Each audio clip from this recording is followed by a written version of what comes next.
drop. Like the video, share the video. We're gonna get it popping soon.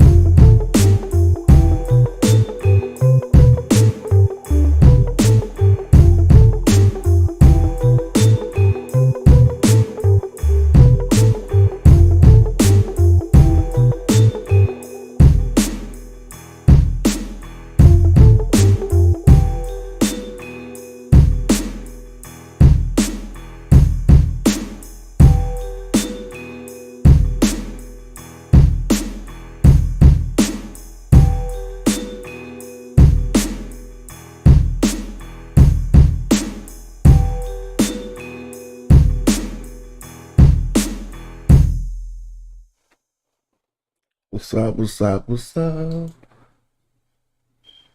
Let me see something, man. Trying to get this started. How y'all doing out there? We gonna wait for a few people to roll in, and while we doing that, we always gotta let y'all know what we got going on, right? Because it wouldn't be right. What's that on your screen right there? Hiro Coin Bar. Go to hieroglyphics.com and make sure you check out the only project, well, not the only, but one of the first projects trying to bring DeFi technology into the hip hop space. And we should also talk about what's going on with DeFi technology in the conscious community. I see some people talking about what's going on with this new technology we have, but make sure you roll over to hieroglyphics.com and check out what we got going on with our NFT projects and one of the freshest, newest democratic crowdfunding DAOs we got that we're building right now that should be coming through any day now. You know what I mean? So again, make sure y'all check out hieroglyphics.com to deal with that. Then what else I want y'all to know about that album, The Art of Reanimation, my latest album that, Bandcamp gave it the best hip hop album in February. Y'all can make sure y'all tap into all of that and support. This is what we got going on. So I was just had a few thoughts on my mind. I was going over a couple articles I wrote back in the day. And I wanted to discuss this article, which really is gaining the understanding that one tries to reveal in this article allows us to go further in our biblical research when dealing with the occurrence or the arrival of Yahweh in the Canaanite areas and how this actually transpired from biblical and non-biblical sources. And what I mean by that is, in order to corroborate some of the things that we find in non-biblical sources, we'll have to know a few things about the biblical sources. But I ain't gonna rush into that. I want to, kick back, relax a little bit, let it get popping. Was enjoying my morning. Just going over a few things that we got to brewing with that DeFi, app crypto space stuff. I always try to wake up and handle my priorities. But when this thought came to me, it was particularly about another article I wrote called El Shaddai, the Mother Goddess.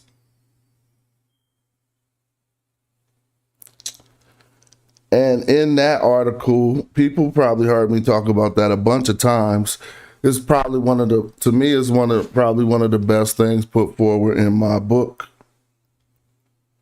But in that article, when I was sitting here, I was like, man, people really need to know in order to understand where I'm coming from, so to speak.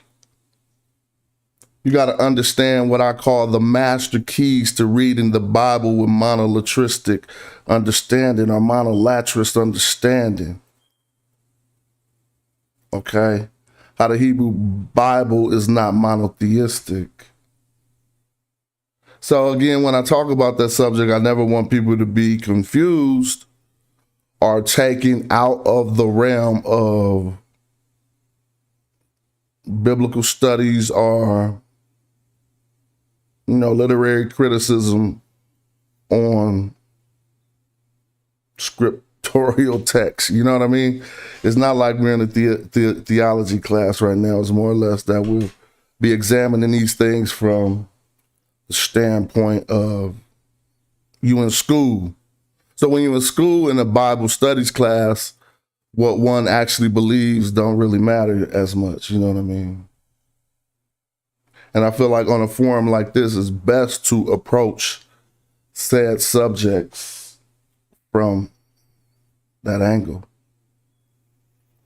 And so let's go over some of these what I call the master keys to reading the Bible. And I'll just give y'all the article the way I wrote it. October 8th, 2013, by Atheops Neo Metamoros. It says, when reading the Hebrew Bible, a lot is lost to presupposition and mistranslation. If you're stuck in the King James Bible and you think you're a Bible scholar, guess again. That was just how I was writing back in the day. I don't write like that no more. But anyway, if you can't read Hebrew or Greek, use a study Bible, but please understand the importance of reading religious texts in their original language. Oftentimes we find religious zealots arguing over the King James Version, arguing over a King James Version verse that was not even translated correctly. Here, I'm just going to offer a few keys to understanding the monolatristic nature of the Hebrew Bible as I present what I call the monolatrist Bible code. Now, I cited before, but you really can't source certain people, but I always say a lot of this information I got from a person basically who had a lot of good YouTube posts on YouTube a while ago. His name was the Backyard Professor. And now I think this guy does a lot of videos on chess. But I always like to give a shout out to him because it's just good to do that. But see, he don't have nothing published, I think. So I really couldn't source his work. But anyway, when we start to talk about monolatry, we're talking about theisms, different type of theisms. Monotheism, polytheism, pantheism. But monolatry is a type of a theism or whatever. So it basically says here, monolatry is distinguished from monotheism, which asserts the existence of only one God, and henotheism, a religious system in which the believer worships one God without denying the difference in validity. Basically, monolatry is the belief in existence of many gods, but with the consistent worship of only one deity. And so, obviously, monotheism is just saying there's only one God, period. But we know since there's different religions on the earth and people worship different things, then the fact, that starts to question whether any of these things are truly monotheistic. So, but let's get into it. We're going to dive into it and shed some light and give it from a perspective that people can understand monolatry.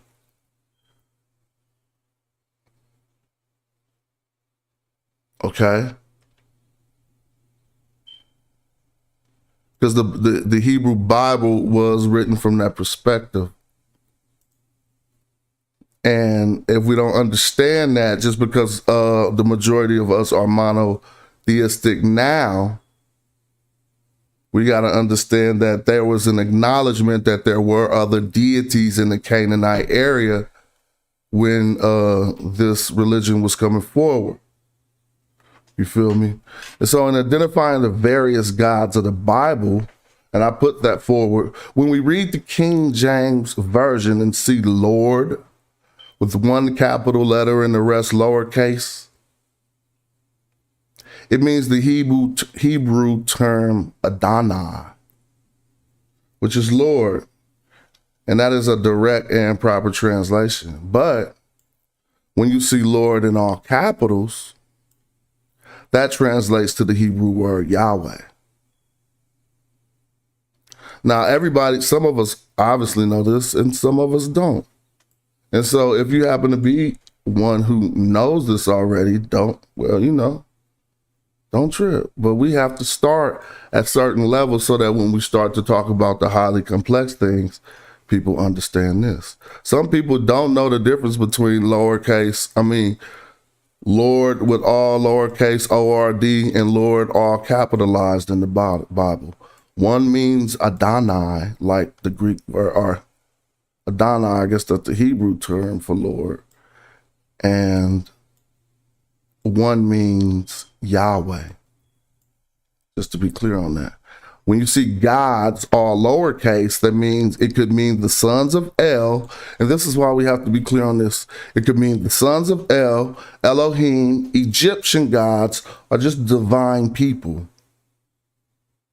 All right, like Exodus 18 and 11. Now I know that the Lord, all capitals, meaning Yahweh.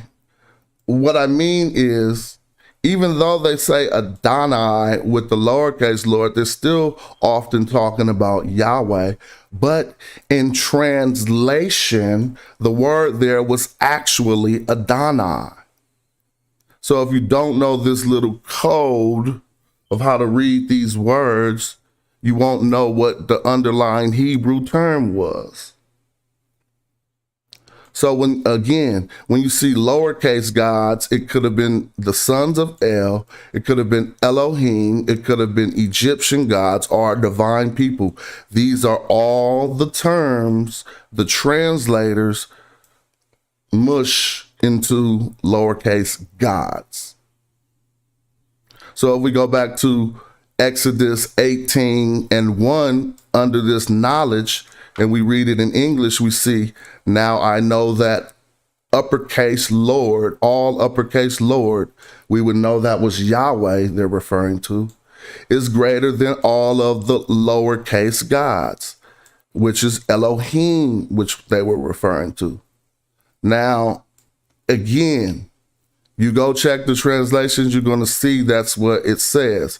And so if God,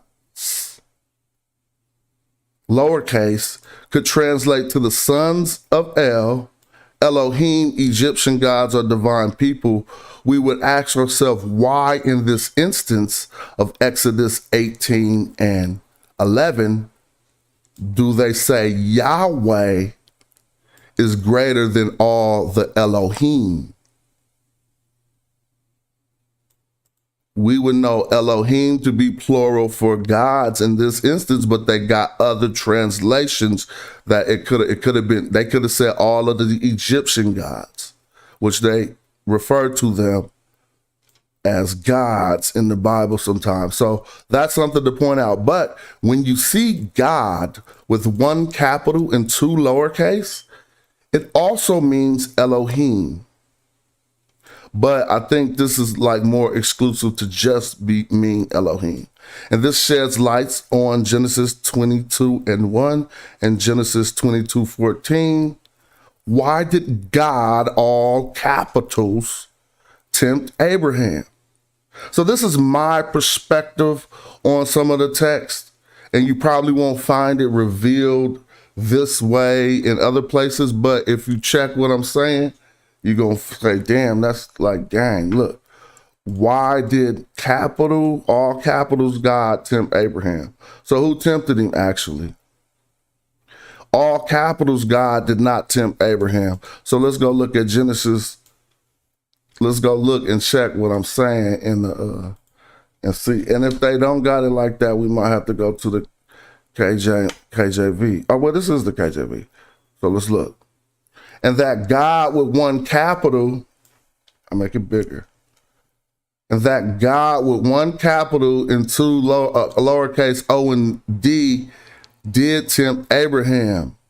But he said unto him, Abraham, and he said, behold, here I am. And then he said, take thy son Isaac, blah, blah, blah. And, you know, he's telling him to go up to the land of Moriah and offer him there for a burnt offering upon one of the mountains, which I will tell thee of. But watch what happened. And Abraham rose early in the morning and saddled his ass and took two young men. And he said, and Isaac, and took two of his young men with him, and Isaac his son, and clave the wood for the burnt offering, and rose up and went up to the place of which God had told him. God, capital G, two lowercase d. So who told him to go there? In reading the Bible code, the Elohim. And it's consistent. The Elohim told him to go there. Who was the Elohim in the earlier verse? Somebody that Yahweh, all capital Lord, is greater than all of them. This is the key, the Monolatrist keys to understanding the Bible. You give you a height and you be on that next level. Watch. So again, did all capitals God tempt Abraham? Who is all capitals God? Again, let's go back and see. All capitals God. Oh, that's lowercase God. We didn't get to all. Here we go. When you see all capitals God, it always means Lord Yahweh. Meaning that the translation there would be Adonai Yahweh or whatever. See? And so when all capitals God do something, that translating back to Lord Yahweh, don't be confused there. Because in this verse, it says, Abraham rose up. So far, the Elohim telling Abraham to do this. I'm just keeping it a buck. A different understanding. Reading the text before it got all translated, this would be hella easier to see. Keep going. Ain't no place where Yahweh gonna do nothing until the end. Then on the third day, Abraham lifted up his eyes and saw the place of afar. And Abraham said to the young men, abide, here go the ass, and I and the lad will go yonder and worship and come to you again. And Abraham took the wood burnt offer and laid it upon it Isaac, and he took the fire in his hand and the knife, and then went with both of them together. And Isaac spake unto Abraham and said, my father. He said, here I am, my son. And he said, behold, the fire and the wood. See, it's just taking too long for me to get there. But where is the lamb for the burnt offering? Let me see what verse that is where, but we see also, again, God, capital, two lowercase, will produce a lamb for itself. Okay, then watch what happened. So he came to the place where Elohim had told him to go, and he put his son on the altar. And then look who popped up. Oh, the angel of the Lord called out to him. The angel of who? Capital, all capitals, Lord. So now Yahweh intervening, like, hold up. I'm just keeping it a buck. The angel of the Lord, though, is doing it at this moment. And the angel of the Lord called on him and from the heavens and said, Abraham, and he said, here I am. And he said, lay not thy hand upon thy lad. And now what? Neither do anything upon him, for I know you fearest God, seeing that you have withheld thy son, thy only son from me. Okay, now, again, I know you fear the Elohim, seeing that you didn't withheld your only son from me. But in this instance, it appears that, again, all capital Lord. Why is it changing here? It's because they wrote that Yahweh came through and stopped this whole transaction, whether or not you want to see it that way, is the same story, but there's a little bit underlying, a little bit more for us to know underlying these translation codes. You see what I mean? And again, I would love for somebody to tell me their opinion on what I think I see, but I would never want nobody to be like, again, we're talking about it from a sense of what? Biblical studies, literary criticism, as if we were in academia, not as if we were in Sunday school. So don't get mad on that level. But still, that's how it would appear. Nevertheless, the code rings true as you go through all of the translations. If we go to tools here, well, something should have enabled me to click on. Yeah, if we go to tools here, we'll see. Strong's H413. So they're talking about Elohim here, but then when we go down further, L. They will be talking about Elohim. So this isn't the key point. This is just a little side note. So now, again, all right, so this says, now this is crazy because I don't know if this works like that, but in some textual Bibles, you could see God with all capitals, but the 2 second letters will be smaller, but they're not lowercase though. And so let's look into that. I want to pull up a source on that actually, and I know I sourced a lot of this I put a source on this, but it seems like they took the preview out of Google Books. But if you ever want to look into a very good book that is revealing a lot of the stuff I'm talking about, it's New Scriptural Insights on the Father, the Son, and the Holy Ghost concerning this matter. Let me check the chat real quick, see if my people are starting to roll in. What's up? What's up? Boom. What's up? What's up? Visa. Vyasa. Infinite Minds. Cool Laser. What's up? We just chilling, man. What's up, Rakim? You know how we do. Really just learning, not necessarily teaching. And so that's how I feel better for people to understand we publicly learning right now. I am. And I stand here always to be corrected about anything that I put forward, especially about the way that I look at things. But again, let's go back.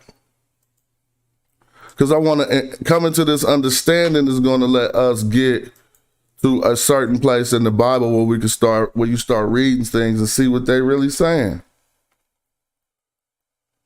And so it keeps going, like I said, when you see God with all Greek capitals, give me El. El was one of the first Sumerian, Akkadian, Ugaritic gods. So the difference between this God with all capitals, again, sometimes the second 2 letters will appear smaller, but you might have to go check a textual, not an online King James version to see that description or distinction.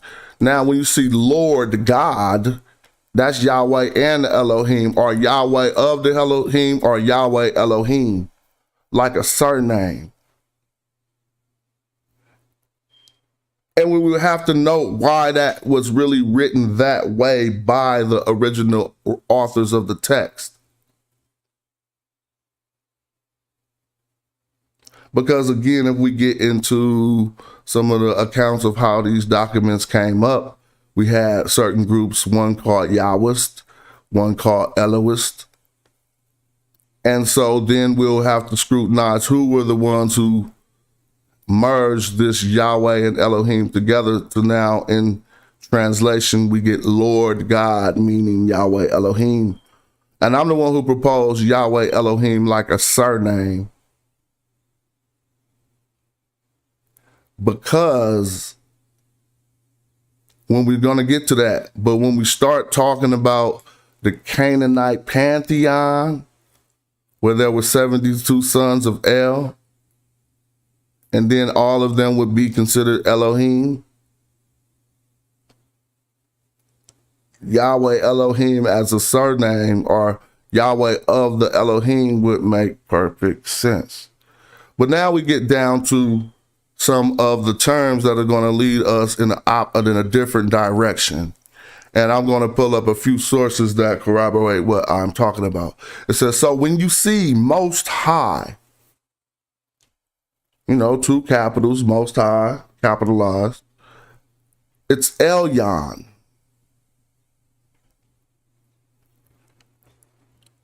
I'm not saying Elyon translates to Most High.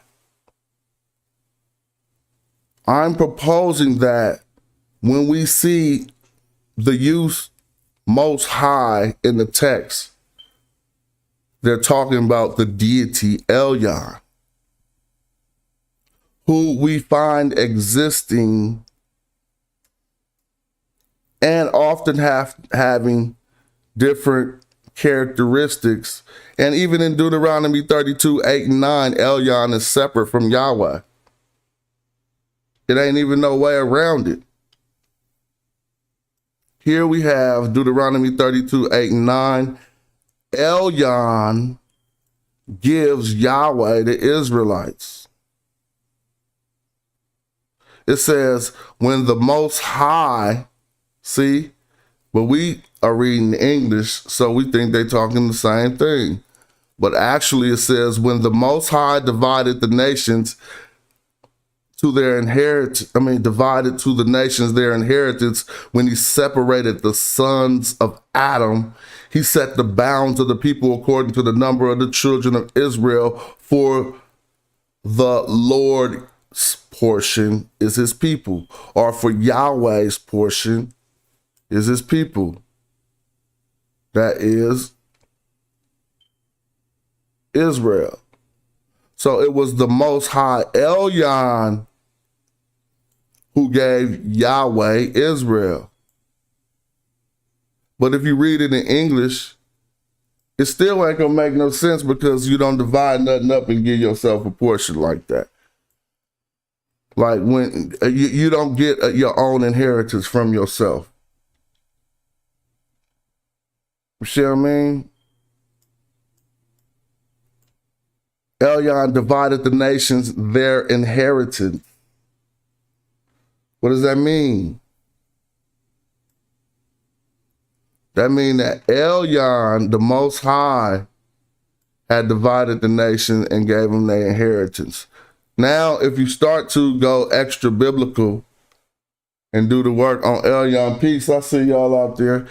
If you start to go extra biblical and do the work on Elyon, you will find Elyon existing as its own deity in the Canaanite areas around the same time. And so again, that is left, someone can oppose that view, but obviously you can't oppose the fact that you can't say the Most High who did the dividing also received an inheritance. You get the inheritance from the one who did the dividing. You see what I mean? You don't inherit nothing from yourself. That's not the proper word. Peace, peace. Thanks for the super chat. I see Shameless out there. You know how we do. Make sure you roll over to hieroglyphics.com and check out other ways we can support. We got the flyest projects going on in the hip hop space right now. Well, let's keep building, because knowledge reigns supreme over nearly everyone and everything, right? So tell me where I'm messing this up. Matter of fact, we're going to go to Deuteronomy 32:8 so y'all can understand first when they write this Most High here in the Bible, whenever you see Most High, it never translates back to Yahweh.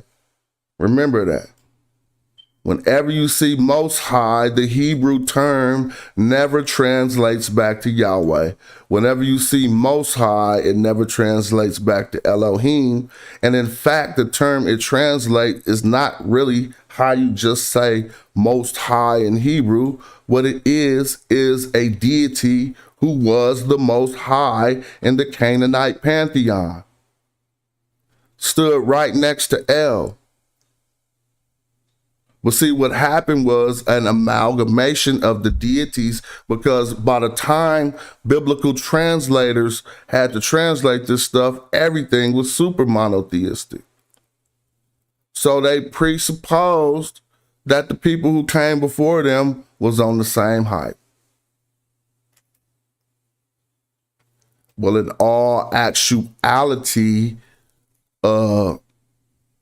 biblical Israelites would have lived in a polytheistic, or what I call a monolatristic society, where they acknowledged other deities, but they were saying, but Yahweh is the God of the Israelites. That's what it says here. But if we don't know how to read that correctly, we can be confused. Again, thanks again, Shameless, for the super chat. It's always welcome and appreciated. You know what I'm saying? So in order to put something behind that, and before people start getting all mad, and you can use any source. I'll just be using Google. We're going to pop Elyon in Google and maybe go to some Jewish dictionary source. I think I actually had a very good one at the Jewish Encyclopedia.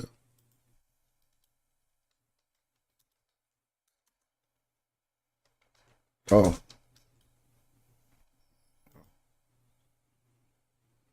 All right. We're going to go to the Jewish Encyclopedia. And so right now what we're looking at is a combination of the two, but we're still looking at the Jewish Encyclopedia, so keep that in mind.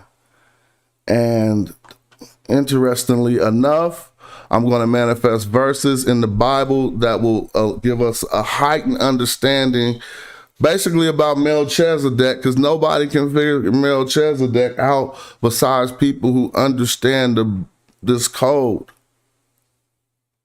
the Bible code, the keys, the master keys to understanding the Bible with monolatristic understanding, monolatrist.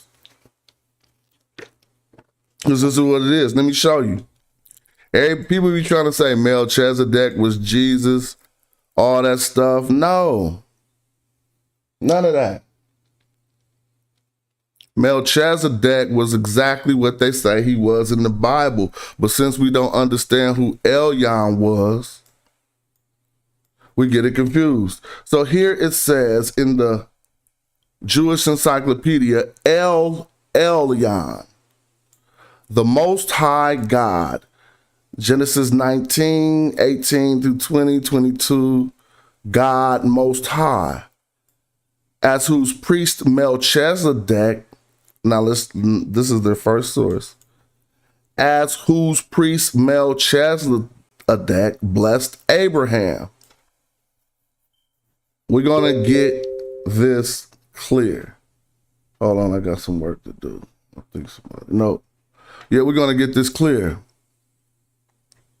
Now, in parentheses, it says, compare Salem in the El Amarna tablets to El Elyon. So for some reason, I guess they want me to compare this to a section of the Amarna tablets, which we could definitely do.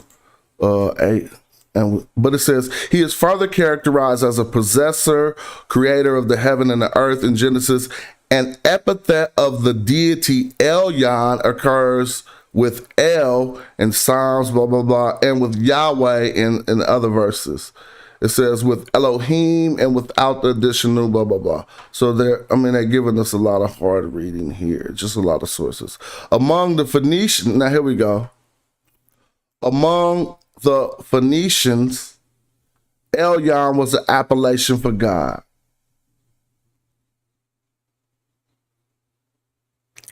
So in the biblical, in the Jewish encyclopedia, it tells us here that amongst some of the Canaanites, the word Elyon by itself was just a name for God. The plural, Elohim, gods, is found on an inscription of Eshmu or Azar, whatever. And the name is old and analogous to El Shaddai and El Olam and the like. And so, but I want to show you other things too.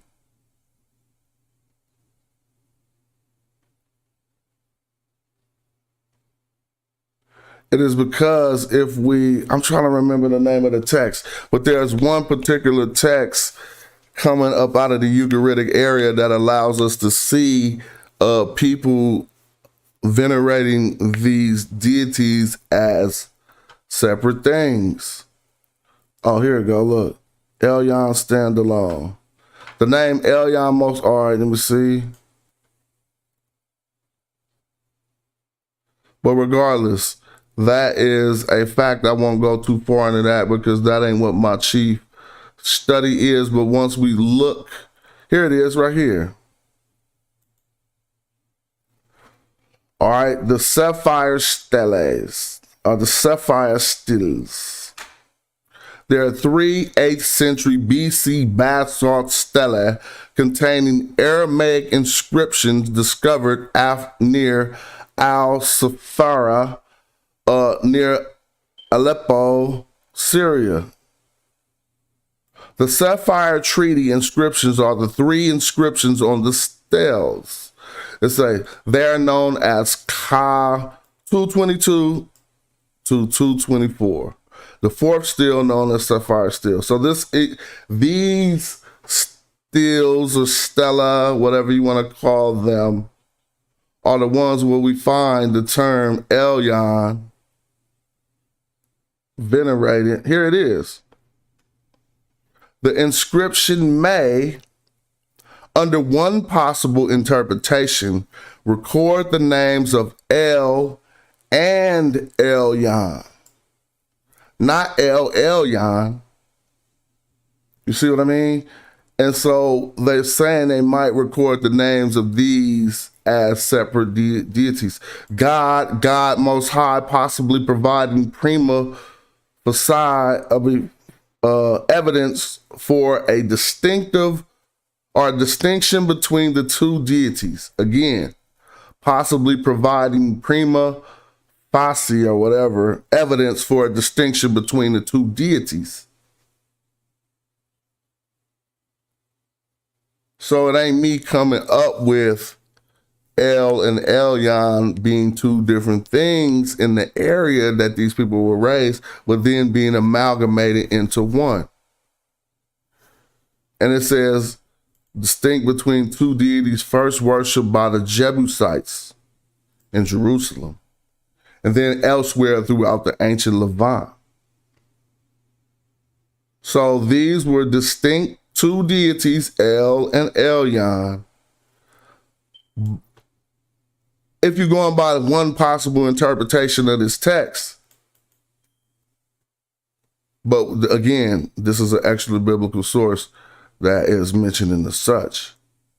And so then when we see in the Bible, El and Elyon used differently, like Elyon giving out the inheritances and Yahweh inheriting it, that's because the Most High in that instance was a different deity, but amalgamated into one. So then we continue. The Lord Most High is Yahweh Elyon. But let's get, and that's again, Yahweh Elyon. Biblical translators presuppose monotheism on the biblical text and merge Yahweh and Elyon into one God. And then I gave a link for that breakdown from the book, The Godhead. God Almighty. And this is the one that I hinge on, because this is the one that takes us in a different direction. And this is the one that people keep on saying, oh, these all mean the same God. No, let's keep it clear. God Almighty, when you see it in the Bible, you'll never see it in the Bible without it translating back to El Shaddai. But don't be twisted to think that El Shaddai actually translates to Almighty. It doesn't. And that's the problem. Look, see right now, if I look up this where it says, and they helped David against the band of rovers, for they were almighty. I guarantee you if I click this, Almighty is not going to say Shaddai right there. But they translate Almighty, God Almighty, as El Shaddai. And they're actually doing that wrong. And they even the New Jerusalem Biblical Dictionary or Encyclopedia actually proves this. They prove it, or they provide it. So in the Bible, when we come to God Almighty, if we read in the translation, that translates back to El Shaddai. And El Shaddai, I argue, is the feminine aspect or attribute of deity in the Hebrew Bible story.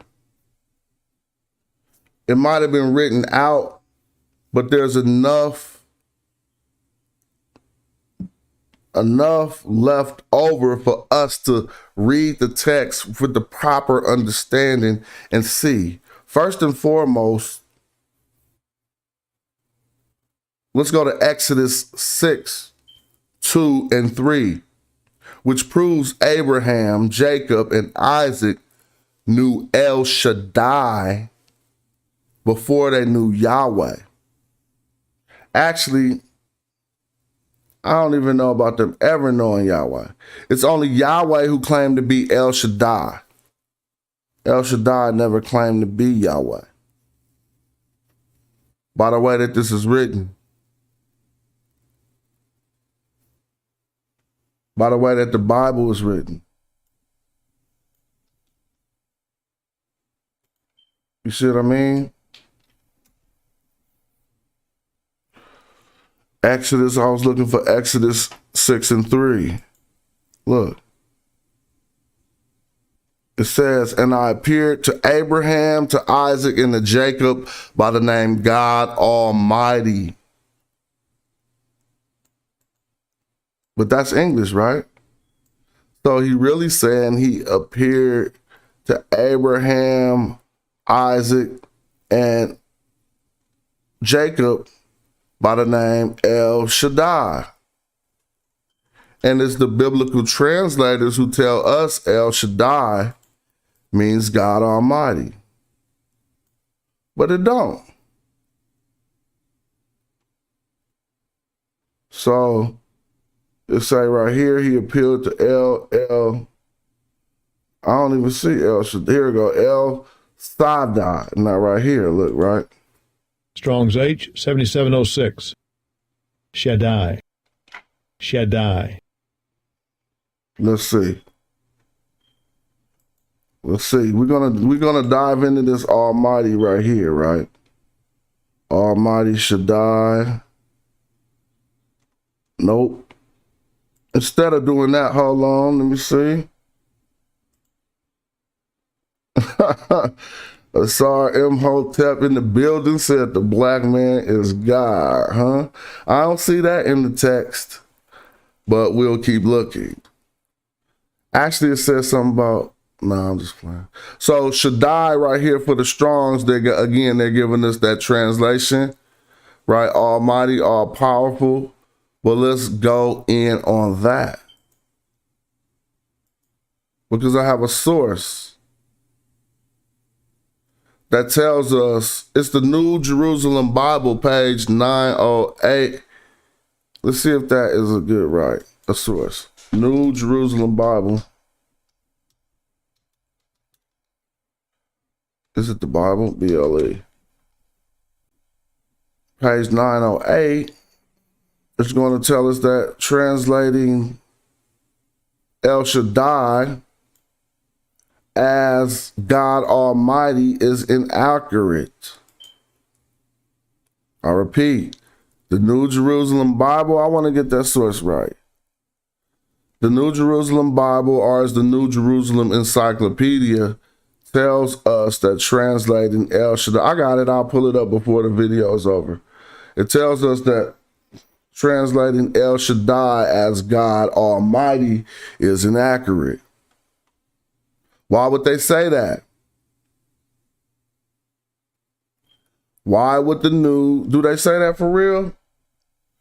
Check my sources. Let's check them sources. These some old ass sources. They might be falling off of the internet, but I know where I put it.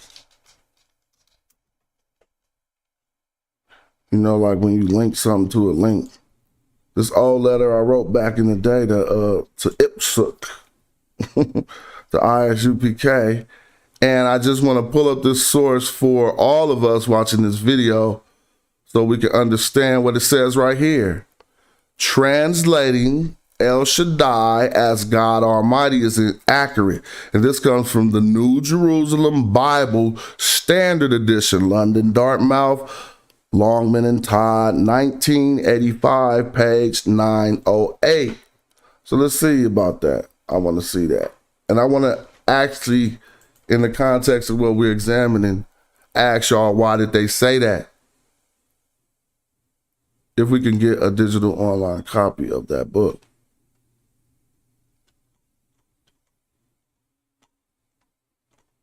Why would they say that? Preview. Maybe we can get to page 908 in the preview. Why would they say that? Because it is. Because translating El Shaddai as God Almighty, as we learn, dang, they won't let me preview it like that, is inaccurate. What if the page 908 just popped up for the fun of it? Well, in this limited preview that they're allowing us to look over, doesn't seem I could get to the pages I want to. But regardless, there's the source. Let me see if I pop this source in what you call it, if it leads to anything else but my work. All right, here we go. No, but anyway, I'm telling you why it's inaccurate. It's inaccurate because it's inaccurate. It's because El Shaddai existed as her own deity in the Canaanite areas while Yahweh was trying to get his feet wet. All right. In the story, with the proper reading of the story, that's what they tell us in the Hebrew Bible. As Yahweh gets his inheritance, as Elyon broke up the nations, Yahweh got his portion, and it was Israel. But El Shaddai didn't have nothing to do with that. See, El Shaddai was talking to the forefathers that didn't even get a chance to learn who Yahweh was. Never. And I appeared to Abraham and Isaac and to Jacob by the name God Almighty. We now know that God Almighty really ain't just a nickname for God. It's actually the name of another deity who lived and was worshiped and venerated in the areas while this God is first trying to appear for the first time. I hope we're getting that clear. What part about that part ain't we getting? And I appeared unto Abraham, unto Isaac, and to Jacob by the name El Shaddai, but my name Jehovah was not known to them. So basically, as I put forward, Abraham died without ever knowing the name Yahweh, so that Isaac and Jacob supposedly, but if you read the text, there's so many contradictions in there, you actually see the name Yahweh. So it started not making no sense. But following what he says here, They didn't know. They only knew El Shaddai. And so that's key. And that's another key to why the New Jerusalem Bible tells us, translating it, all God Almighty is inaccurate, because this don't make no sense. It start to not make no sense. If you amalgamate all these deities into one. You feel me? So I was on another document right here, actually. Let me see. Wow. So then what starts to happen? Let's dig in on El Shaddai real quick.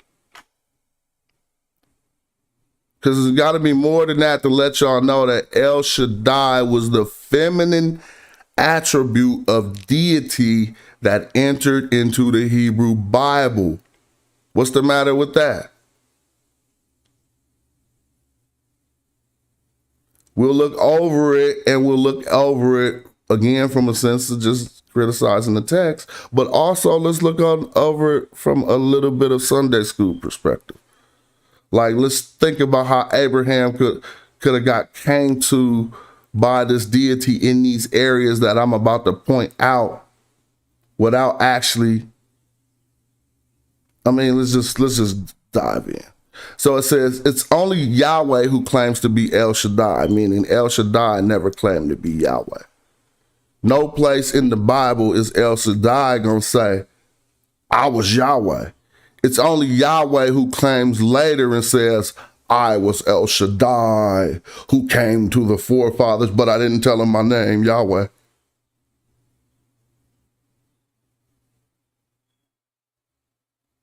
And I also propose the unlikeliness or the almost improbability of being able to compare one deity who has not revealed himself to another.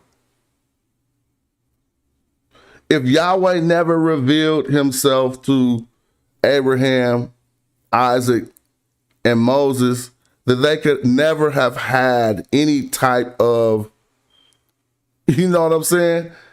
If they would have imagined him, then he would have revealed himself. So he never was in their head. It was only El Shaddai. Now, we're talking about Shaddai also being an Amorite town. This is from our extra biblical sources. We find Shaddai being an Amorite town. People lived there. And where did Abraham have to go traverse through? Amorite territory. I pinpointed it all. I got it all pinpointed. We could open up a Bible right around the time when Abraham went to go chill in Shechem about the Moreh tree or what have you. He right next to Shaddai if you take two maps and overlap them. And so then El Shaddai is going to come to him. Because really, El Shaddai at that point was the God of Shadi or the God of Shaddai. But we're going to point that out. So that's why the New Jerusalem Bible tells us, hey, blood. They be like, hey, translating Almighty God, that's inaccurate. But won't give you the final understanding behind the rest of it, because it'll reveal much, much more. So let's dive in on that. I said Shaddai was an Amorite town. El Shaddai was the God of Shaddai in the Bible. Amishadi is translated as the people of the Almighty. But it is clear understanding will show Amishadi is the people of Shaddai, an Amorite town in or by the country of Dan. They tell you right in the Bible, but they translating it away. Amishadi is the people of the Almighty. Please. Amishadai was the father of, Ahizar. I don't know how to say that biblical name. And when we come to biblical names, we can't say. We want to learn how to say them so we can read the Bible really fast. So let's see if they're going to give me a name. He's a Danite, but let's listen how to say his name. Ahiezer. So Ahiezer. Ahiezer. Ahiezer. Ahiezer. That ought to be slapped. But anyway, so it's Ahiezer. I like the think of things rhythmically so that I can remember how to spit them. So Ahiezer was the chief of the Danites, but Amishadi was the father of Ahiezer. So Amishadi really translate back to the people should die, but you see how that worked? And that's the chief of the Danites in the Bible and make perfect sense. But I want to go in on that because I made some claims. So I think in order to find this city right next to where Abraham met El Shaddai, and she never called herself Yahweh, where was that at? Even in the Bible, where was that at? We're going to step out the Bible to see where it was at, but my Bible scholars should know where that happened at. Excuse me. In the Bible, right? Let me just see Moray tree. I'm just going to Google Moray tree. And then put Abraham.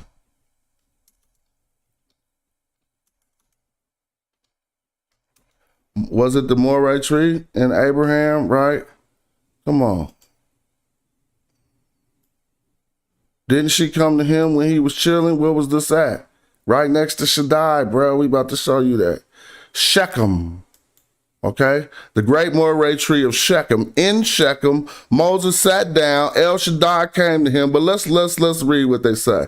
Genesis 12:6. And Abram passed through the land until the place of Shechem. What's the name ain't came to him yet? Until the place of Moray, and the Canaanites were in the land. So we got that clear. Abram traveled through the land as far as to the site of the great tree of Moray at Shechem at the time the Canaanites was in the land. Let's keep reading. I want to go to the Bible on that because they about to break it down. So he passed through the land. Now he in Shechem. Whoever stopped to be like, where's Shechem? Let's put maps together and look at all of this. All right, so he on the plain of Moray in the Canaanite lands, and the Lord appeared to Abraham. But again, I want to dive in on that. And the Lord, capital L, capital L's, lowercase O-R-D. But what I'm trying to say here is this. Remember, capital L, lowercase O-R-D told us earlier he never appeared to Abraham by that name. He only appeared by El Shaddai. Let's keep it clear. Let's be clear.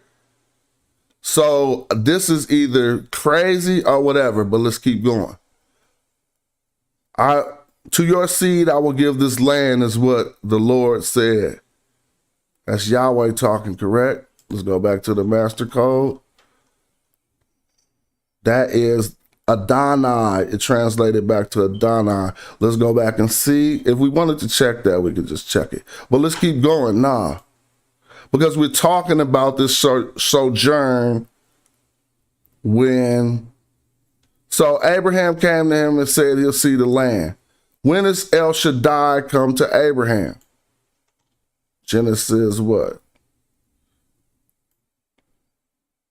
20? No. Come on, that's Genesis 6 something, bro. Here we go. Exodus 6. So, again, now we're going crazy. And now that's why the Bible will get you so caught up. Because Exodus 6, El Shaddai coming and saying they never appeared as this name, the Lord here. So that's why they translating this to Adonai, you see? I see. But I'm trying to get to, he already in Egypt now.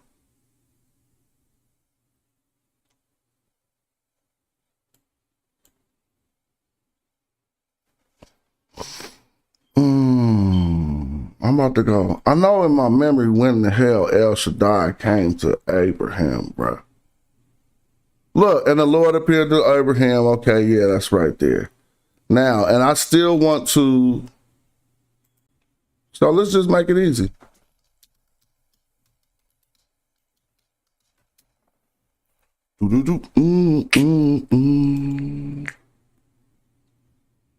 So this is just hitting us with the Exodus 6:3. God also said, Moses, I'm Lord, blah, blah, blah, and I appear. So he talking to Moses, telling them that he appeared to Abraham, Isaac, and them. We already know that. We already went through that. El Shaddai is first mentioned Genesis 17:1. And once you talk about all of these, there it go. Thank you. Genesis 17:1. When Abram was 99 years old, and the Lord appeared unto Abraham, saying unto him, this ain't the Lord, this is El Shaddai. I am God Almighty. Walk before me and be blameless, and I will make a covenant between me and you, that you may multiply greatly. Now, I want us to keep something in mind here. Please like the video, share it, and let's get it more popping so that one of them preachers could find me and say that I'm doing wrong, and he could ask for the link. Then I could beat him up for all y'all entertainment. So humbly, please do that.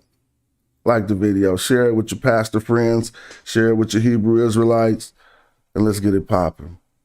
When Abraham was 99 years old, the capital Lord. So this is an amalgamation. And we could look into the documentation hypothesis and learn that this is an amalgamation text. Because Lord said he never appeared by this name here, but this is going to say Adonai. So it's still working. But I am God Almighty, which is El Shaddai.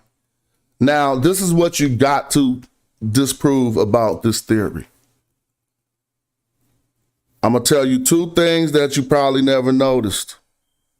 Yahweh never, ever, ever gives a feminine blessing. Multiplicity, multiplying, the blessing of the breast, the blessing of the womb throughout the Bible, those are always given by one deity, El Shaddai. Yahweh, being a younger deity in the original story, has attributes of jealousy and things like this. You will wonder, why God jealous? But we don't understand the story the way it was intended to be told. There were other deities who had other people worshiping them. And even in this own story, Yahweh apparently in extra biblical text had a brother who he couldn't even mess with. Yahweh had a brother deity he couldn't even mess with. He never, ever, ever, ever, no place in the Hebrew text, there's one deity that the Israelites and Yahweh could never, ever deal with. And we'll talk about that later. Tell me who that is. And why would the story be written in such a way that even in the Hebrew Bible, which is the story of how the God of Israel took over the earth, you feel me? Why then was there one rival that he could never shut down? I mean, he ultimately shut him down if you look at the world today, but you hear what I'm saying? That's just in the Bible, it didn't work that way. And so, where was Abraham at when El Shaddai appeared unto him? We're not going to get off track. He was in Tel El Tarim. What? Tel? Let's think. Tel. Remember your stuff. El. Somebody know Hebrew? Tel El. I'm just going to say Tel El Shaddai and watch it pop up. All right. right, let me see. This is the location, but it ain't really, people don't put it all over the place because it mess up a lot of stuff. So it's Tel El Tayin, Thadin. Somebody know, we getting closer. Someone who knows, I can simply just go to one of my sources and find it, but who knows Arabic? How do you say the Tel El? Man, check this out. Watch this. The die location. I like doing this live because we just be chilling. Shaddai location, Tel El.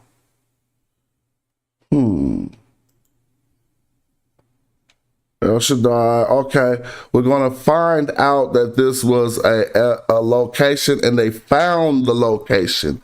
And then if we overlap where the location is, and we look at the Bible, it is crazy close to where Abraham supposedly sojourned in Shechem under the Moreh tree. And so having a person named Shaddai, a deity El Shaddai, which could be, here we go, Tel El Tayin. Tel Eth, I gotta remember that, like Ethereum, and we will talk about some crypto. Tel Eth Tayin. Guess what this is? This is the place called El Shaddai. So now they got their head beat up. This is Shaddai. El was the Amorite god of Shaddai. But we also have the Shaddaiim, who were some female deities found in extra biblical archaeological sources. But let's talk about Tel Eth Tarin so people can shut up when they running up on the rap god. It says, the name means tale of two breasts. What? So let's stop for a moment and see how they giving up the ghost and why this information is so hard to find. Because like I said, the Arabic correspondence with El Shaddai or what have you, at least not El Shaddai. Let's take the Tel Eth off of it and just deal with Tarim. That's breast. That is their way to say Shaddai. That's not a mistake because it's going all the back to the Ugaritic Todd. The Ugaritic Todd, which precedes both of these, where they pull breast from. And so what they're telling us here is a few things. Shaddai actually got something to do with two breasts. So in the Bible, when we get the blessing of the breast and the blessing of the womb, we know that ain't coming from Yahweh. We know that's not coming from no male deity because he doesn't have the ability to give that blessing. But let's dive in. Tel Eth Tarin is Tel in Syria. The name means tale of the two breasts. Syria is the perfect location for this. It's all matching up. In Arabic, and it says, and it has been speculated that the Amorite language, it was called Shaddai. Checkmate. The word in Hebrew, and closely related to Ammonite, for two breasts is Shaddaiim. And Shaddai means my breast. Okay? So why do it change when you start reading the Bible? As a matter of fact, I'm not trying to act like I'm one of the people who came up with this. I just got my own assertions. Look, with the breast, the God with, very good book, the God with the breast. No.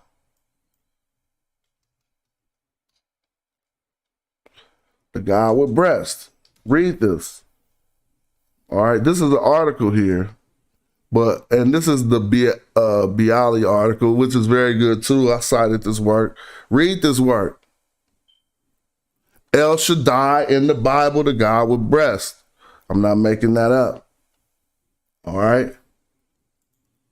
And so then, if you won't find any masculine blessing coming from El Shaddai in the Bible, now let's look at this location and overlap it with Amorite area. As we know, Shaddai, as has been speculated that Shaddai was how you say two breasts in the Amorite language. If we have El, which is God in the Amorite language, and Shaddai in the Amorite language, at least the Amorites ruled all this before the Israelites. So at least we have it substantiated that El Shaddai in the Amorite language meant the God with the breast.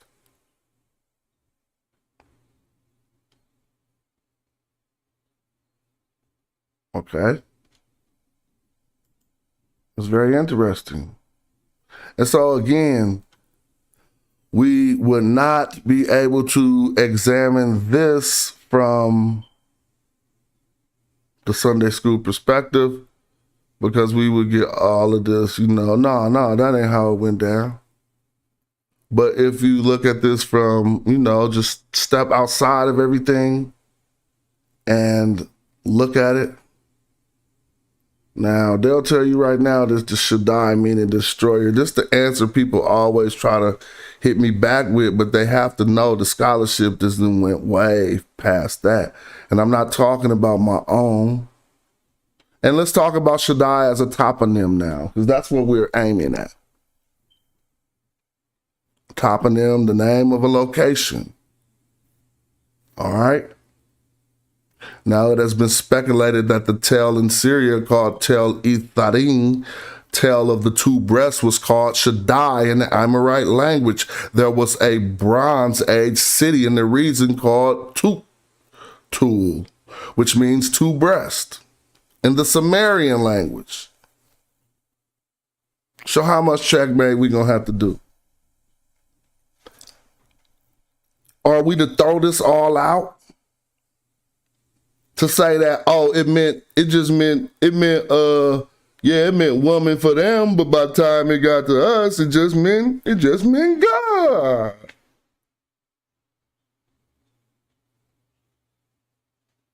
It meant God to them too. But a feminine attribute of the such. It has been conjectured that El Shaddai was therefore the God of Shaddai, okay? And that the inclusion of the Arabic stories of the Hebrew Bible may have brought the northern name with them.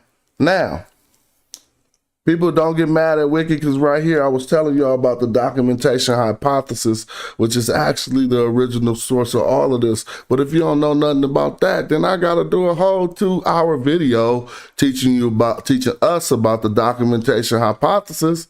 So I'm just going to let you read from a source that's breaking it down for you. Again, we said it goes back to the Ugaritic Tod, which means breast. So let's go. Where was this? Right? Go back. Oh, well. I don't even care, player. And let's get something popping. Let me see if there's any questions or anything in the chat. I mean, anything anybody want to see. I want to go back to this. Take this. Sometimes I'll just take this and pop it in Google Maps and it'll be working. Let's just see what happened if you pop this in Google Maps. Nope, it didn't work. I want to see the location of the spot though. So this is the place, El Shaddai, by the way. That can't be taken out of the equation. What happened to images? Dang, why would I put... See, it's funny, every time I put this in, they just showing certain stuff. A lot of feminine things. Right, but that's because, again, This was your El Shaddai. I wish I could pull up a map. I've done it before and actually overlap the locations, and we'll find it's very close to, I mean, you know, how big was Amorite town? Come on. Let's go Shechem. How you spell Shechem? S-H-E-C-K. Shechem, I don't know. Fix it for me. There you go. I left out an H. Let's go to the map. I want to see images. Shechem. Y'all know what Shechem was, right? All in Amorite town. You see Shechem? Let's see where Amorites ruled.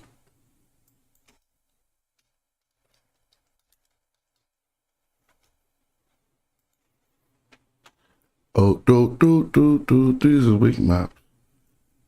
I want to see something about the Ammonites. All right. Huh? Amorites, yeah. Not Ammonites. I mean, but you can see on most of the maps, they coming from the Syria or not really the Syria area, but you know, kind of like they got them by the east of one of the Mesopotamian rivers, or the west of one of the Mesopotamian rivers, excuse me. Right here, this look kind of cool. This is JesusWalk.com. I don't know how, if the Kanye West website is going to be credible, but we're just looking at a map of Amorite area that one had to pass through to get to Shechem, right? Because you're on your way to Egypt.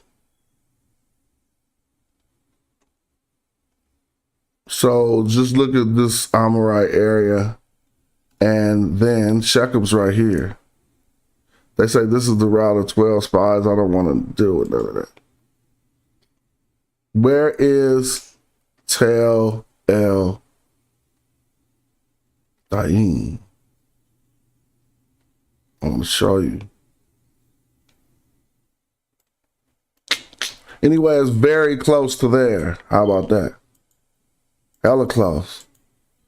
So close that one saying that a guy named El Shaddai came to him when they was right next to the city called El Shaddai. It's crazy. For real though. Think about it.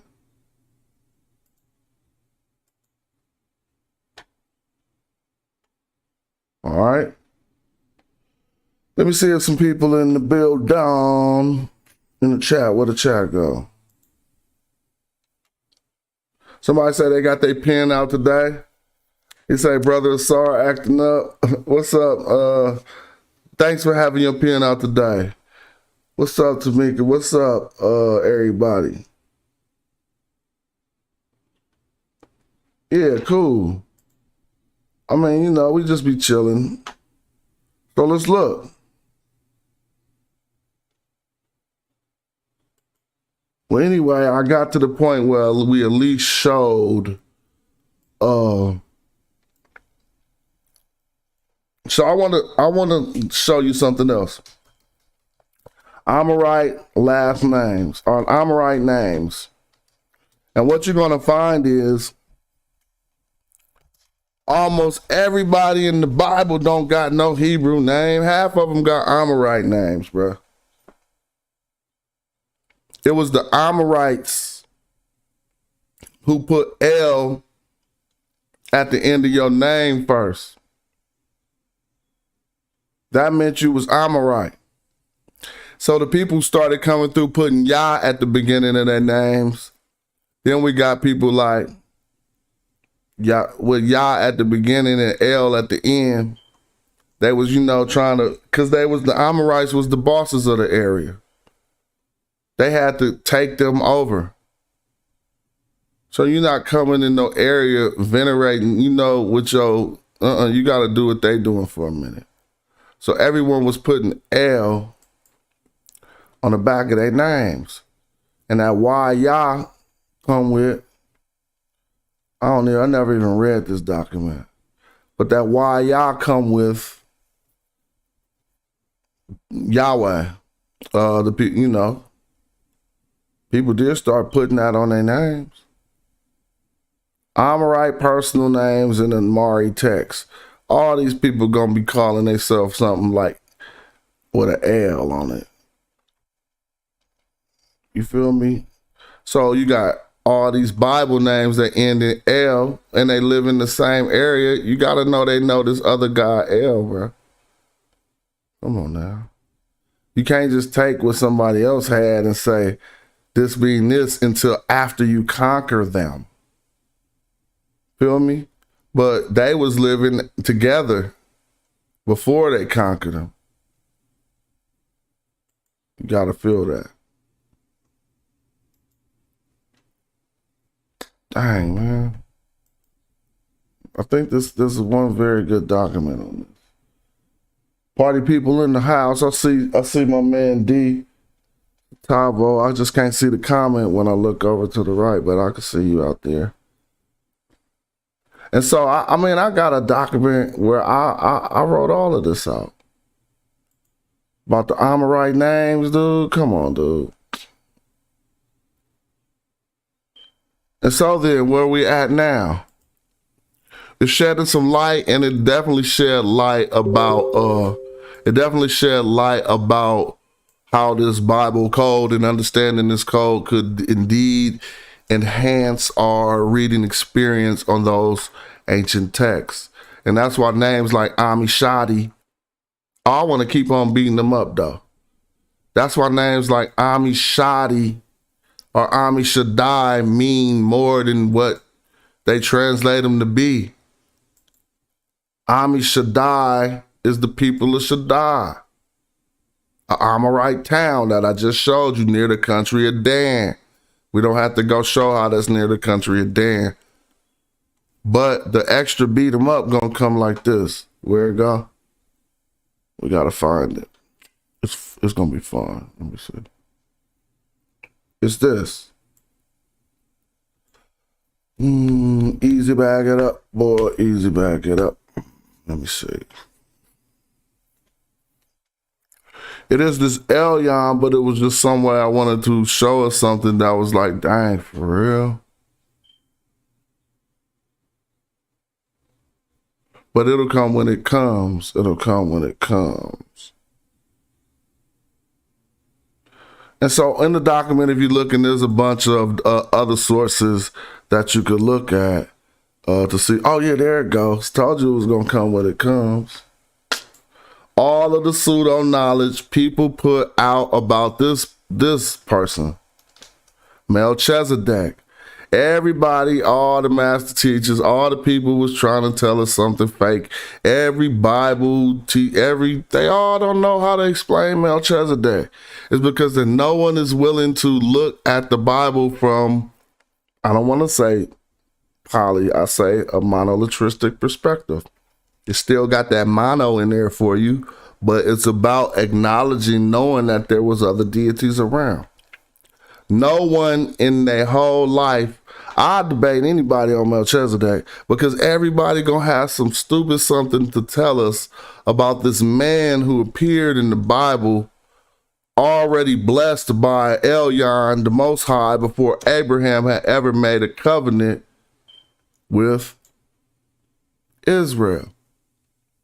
Makes no sense unless you understand the Bible code. You couldn't even force, you only gotta do like, you know how sometimes religions force you just to understand something you don't understand? Everybody who tried to address this text was at that point. First of all, because he's Malik Sedek, the king of Salem. But don't let that fool you. Don't have nobody telling you that this Salem is Jerusalem. It's not. So that some people try to say that, right? And then say that this was Jesus in Genesis. No, let's see what really happened using the Bible code. God's promise to Abraham. Let's see if that's right.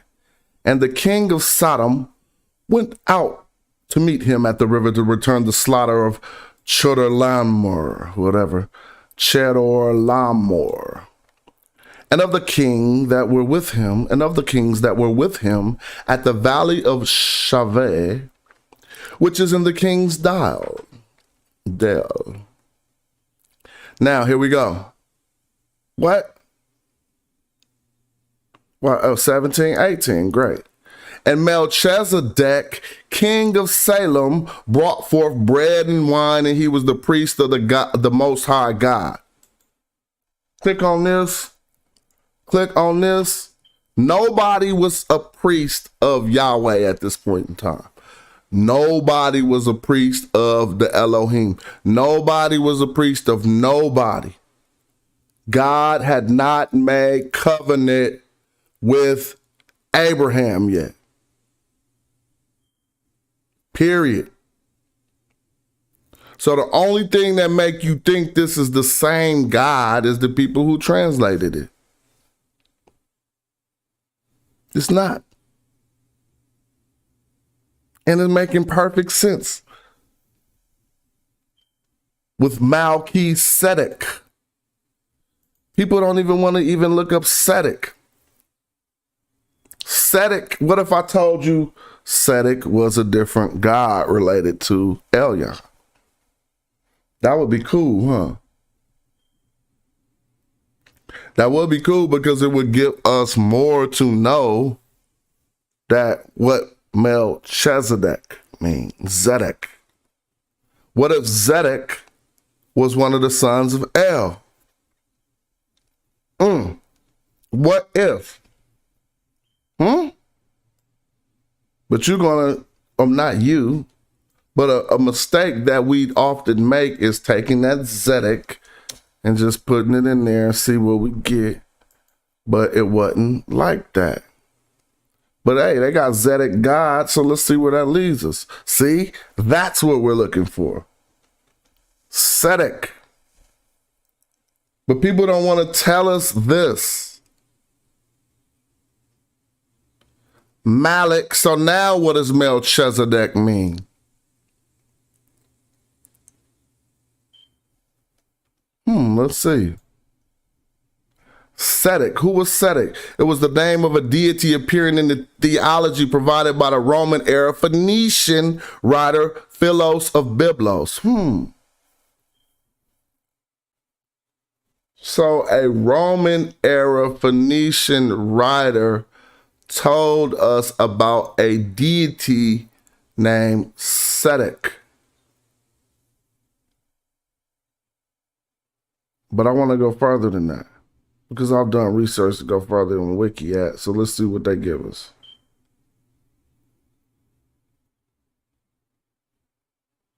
So we do have a Phoenician Sedek.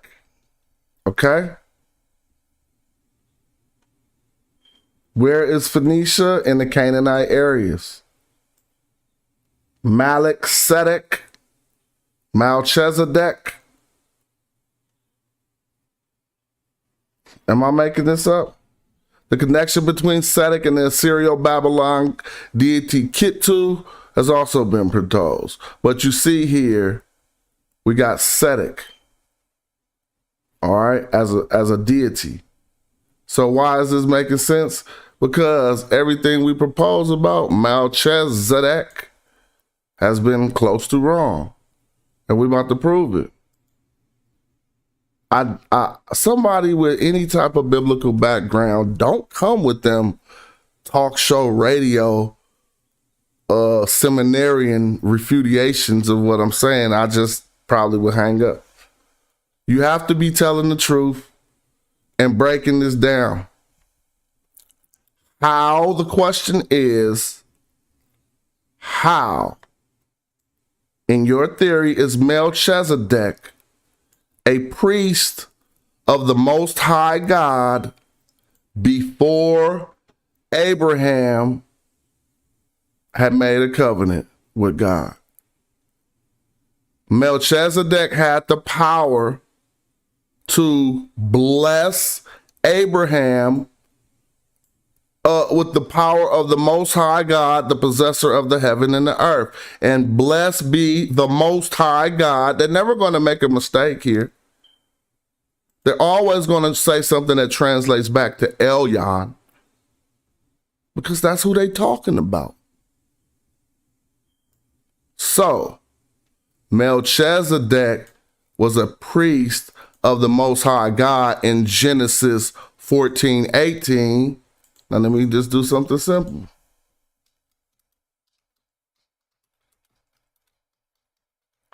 God's covenant with Abraham. So I want you to answer this. Look, they on some BS, but let's do it for real. Come on. I don't want them trying to sneak it back and walk it back. Let's go to the real. There you go. See, look how they tried to walk it back. It could be found, but we're going to read all of this. Genesis 12:13, and now we got Genesis 17. Now we got Genesis 15. What's about to happen? We're going to see. Genesis 14, they want to say, let's go to the people who trying to walk it back. Come on, man. I will make covenant with you by which will guarantee you the countless descendants. Genesis 17. Let's go again. Because it's going to happen right after this.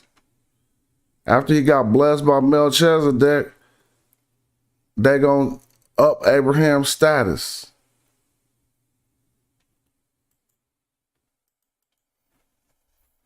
Whatever, though. I want to see what somebody got to say. Hold on.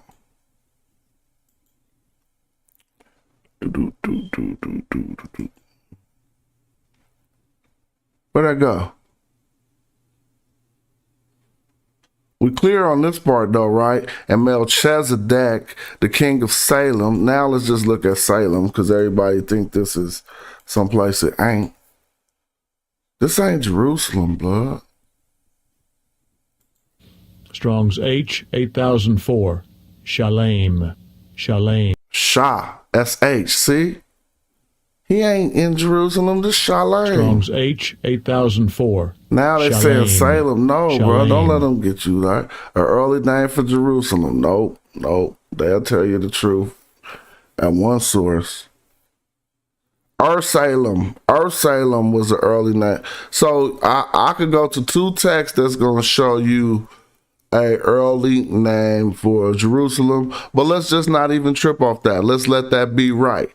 And now Melchizedek, king of Salem, brought forth bread and wine. So he was the king of Jerusalem. They want to say he was a priest of the Most High God in Genesis 14, but yet we got the covenant being made in Genesis 17. And in Genesis 17, when Abraham was 99 years old, God appeared to him. I am El Shaddai.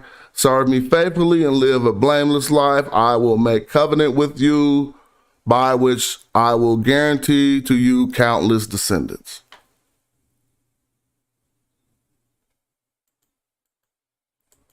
It was something talking about 12. They say 15. After this, the word, the Lord came to Abraham in a vision. Do not be afraid. I am your shield. I am your great reward. See, that's what I'm saying.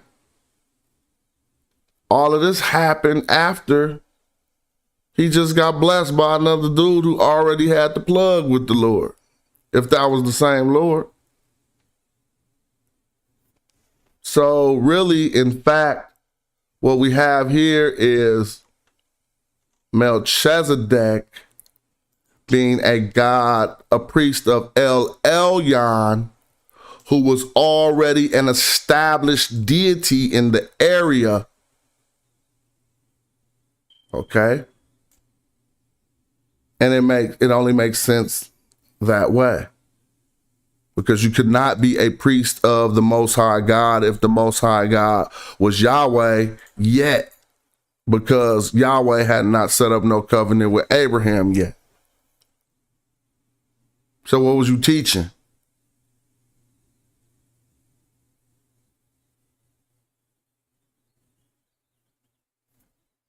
Who could get around that one? Let's deal with the chat, see what the people talking about, and then we're gonna order us some food. We need to. I'm gonna start ordering one person some food with me every day on the. But you gotta be in the DoorDash perimeters. So in the chat, we got my man saying, Nasair saying, the 12 sons of Canaan in the Bible were native tribes before the so-called formation of Israel. They straight co-opted existing people they were supposed to be conquering and stole their deities. That's an interesting look at it.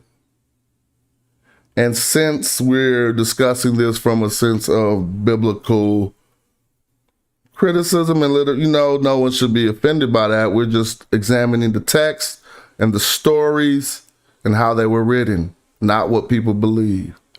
And so we got another statement that says remix, amalgamate, and a makeover. Humans apply the same methods to language, borders, borderlines, and deities. Exactly. And we could kind of start to pinpoint that by some of these things that fall apart. Like, all right, I ain't read no Hebrew in hella long, right? But we can easily make this stuff out. If I'm correct, we got Malik. But then, yep, and then Sedek, right? But what we want to trip off here is, how was this written in the Bible too? Because they got it hyphenated here, but I would love to see the Hebrew text. The reason why is because it says Malik Sedek, and then it says, first of all, it says Malki, which is apparently different than Melech. All right, yep, look. This is Melech. I gotta make it bigger. All right, see, every time I do that. Look. Strong's H 4428. Melech. Melech. Melech. Melech. So you can just sit here all day with the Strongs and practice your Hebrew with dude and be beating somebody up. Like, nah, blood, the Melech actually came through, and when he came through, Strong's H 4428. Melech. Melech. Melech. Melech. All right, now let's go to this one. It says Malki. Strong's H 4442. Melchizedek. Melchizedek. Malki is still Melech, just in a different forms. I hope we understand that, correct? Yes, we understand Hebrew. Malki is still Melech in a different form because we got Sedek hyphenated behind it. I want one of the Hebrew people to please step forward and tell me if I'm incorrect. Strong's Because this still means the king. Melchizedek. It's click. It's gonna still mean the king of what you call it. My king is Sedek. Oh, checkmate. Oh, they even tell you right here. So if his king was Sedek, I don't even have to say that no more. Melchizedek name in the Strong's Concordance, it, just like I said, translates back to another deity named Sedek. Sedek, one of the sons of who? Elyon. Do we have to prove all this? They just said Sedek was a Phoenician god, right? I think Elyon was right under El. Let's go look and see. Canaanite. Let's look at the Canaanite gods that the other people worshipped in the area. Canaanite god, sons of El. They call it the sons of El, and they actually are called that in the Bible, bruh. Don't let nobody lie. They call them by that in the Bible. Yahweh Canaanite deity. It's hella crazy that they just giving me all kinds of stuff right now. But we understand what we understand about this. What we're trying to learn is that actually how he emerged as one of the newer, younger brothers of the sons of El. It says so in the Bible, B'nai Elohim. And then they try to equate the B'nai Elohim with the B'nai Yisrael. But in all actuality, so deities of the ancient Near East, but in all actuality, that B'nai is Yisrael is not B'nai Elohim. B'nai Elohim being the sons of El. But we want to find a source that... So you know some of the Canaanite sons of El, right?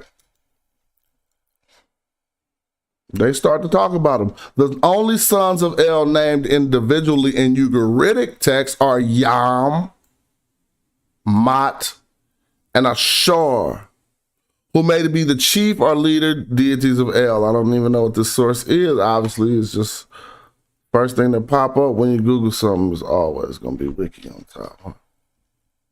But do we understand where we're at in this research? See, first we went over this Bible code that gave us a heightened understanding to a new way to look at things that they're translating. Now we took it a step further to examine some of the words that were actually translated this way. And the things that we're proposing about these being different deities other than Yahweh, nothing is stopping us from viewing the text in that nature, even the way they wrote it. Read it again. Deuteronomy 32:8.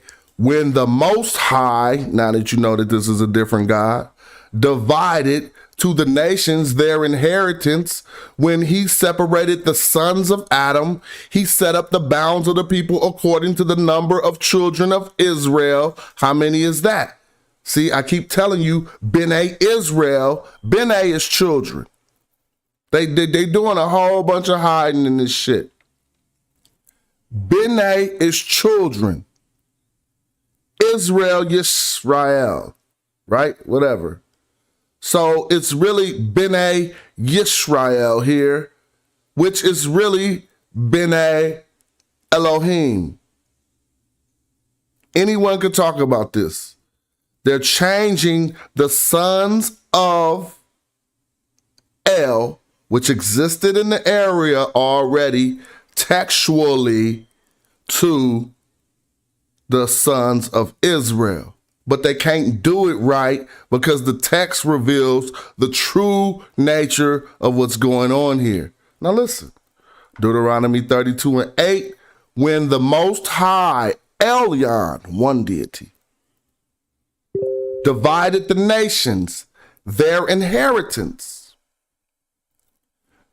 When he separated the sons of Adam, he set the bounds of the people according to the number of children of Israel, or according to the number of B'nai Elohim, or according to the number of the sons of El in Canaan. How many sons was that? It's the same number.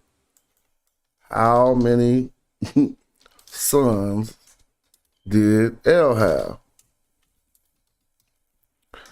72. 70. All right, well, let's go. 70. Yahweh probably made it 71. Now let's see how many sons of Israel. No, dude, that's not what he's talking about.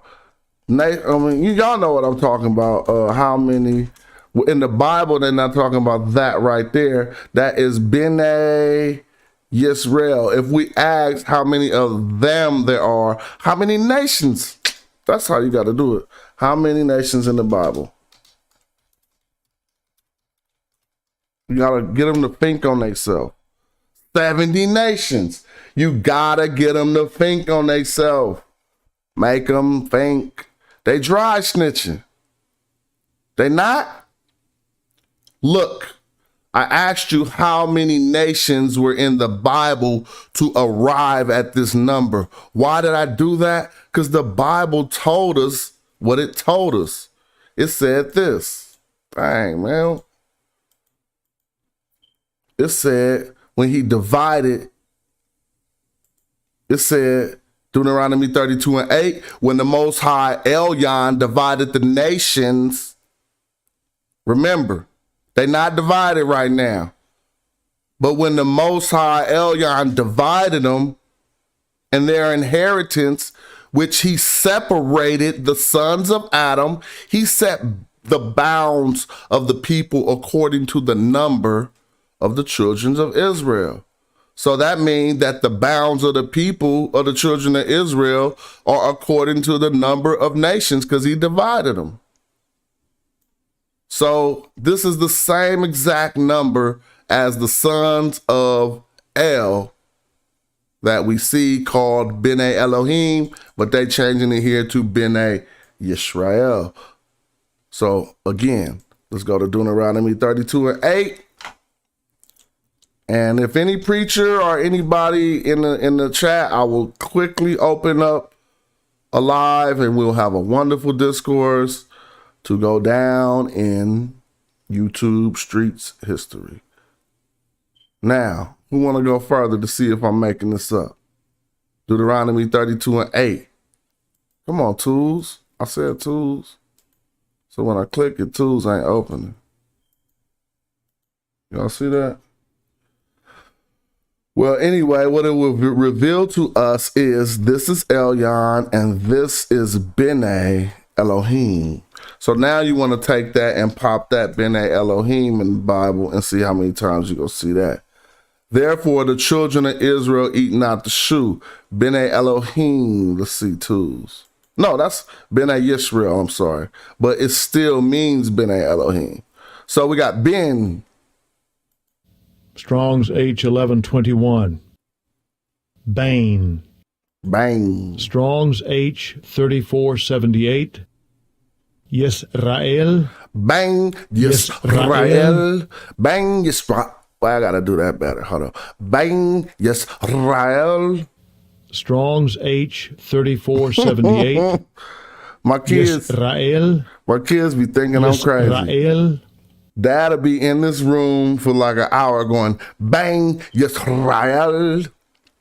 Just trying to get my stuff right. Strong's H3478. Yisrael. Yisrael. Yisrael. All right, well, anyway, I'll do that later. But what we learn here is B'nai Yisrael. Do the knowledge on B'nai Israel, which I already have done for you in another document called Biblical Monolatry. B'nai Elohim, the sons of God, are the same as B'nai Israel. But no one wouldn't have understood this if I would have started with this. So we got to walk ourselves up into these levels. If you just now tapping into the video and you don't understand how I'm making these analogies, you got to watch the video from the beginning. Because we went through these little codes and we didn't go all the way through them. And I didn't even get into the second part of it to show us great examples of how using these, what I call the Monolatrist Bible code, how it helps. I mean, at least gives us some understanding. So just to break it down without going too far, I actually had a discussion with the preacher in which I wrote all of my commentary into this document.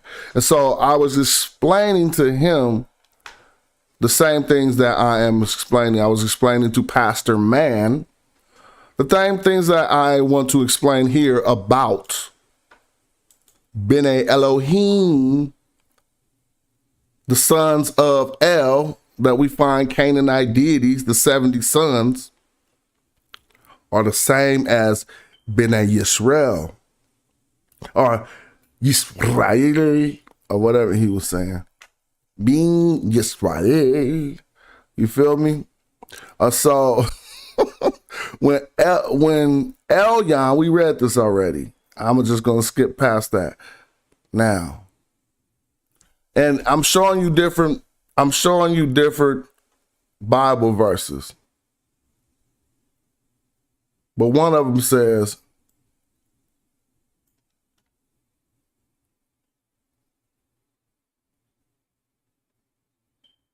I think they all are saying, nope. I caught them. I told you.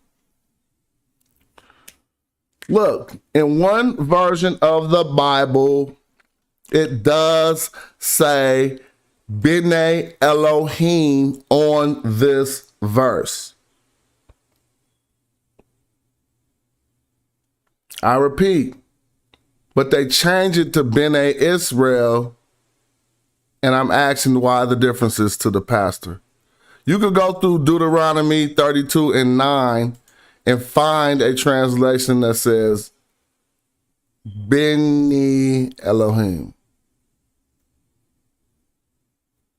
And I just cited it here, and then I got the other two there, and I asked why the difference. Notice Ben El is similar to Ben Yisrael, but however, how does that become Agion Theon, the angel of God? See, look. They changed this one hella times. Right here is according to the angels of God in one of the Bibles, and that's the Masoretic text, if that's what the MT stands for. Right here it says B'nai Elohim in that one, and in another version it says B'nai Yisrael. So what we really learn is that they just talking about the same thing that we just showed. Another version talks about sons of Bull El instead of the sons of El. These are different biblical versions where they're trying to shake up the text. When Elyon gave the nations as an inheritance, he divided humankind. He set the bounds of the people according to the number of Bull El's children. Huh? What version is that? That's the King James Version, John 10:36-6. We got to check that. For real. That's crazy. No, that got to be something else. Yeah, what's going on with that? 30, what's going on? John 10. I don't know what's going on with that. Hold on. Because I don't see that there.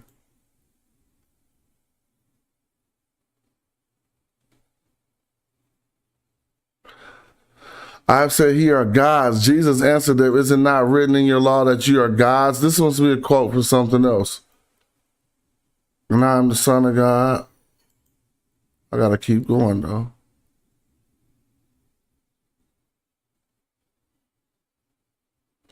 No, that ain't right. Let me see.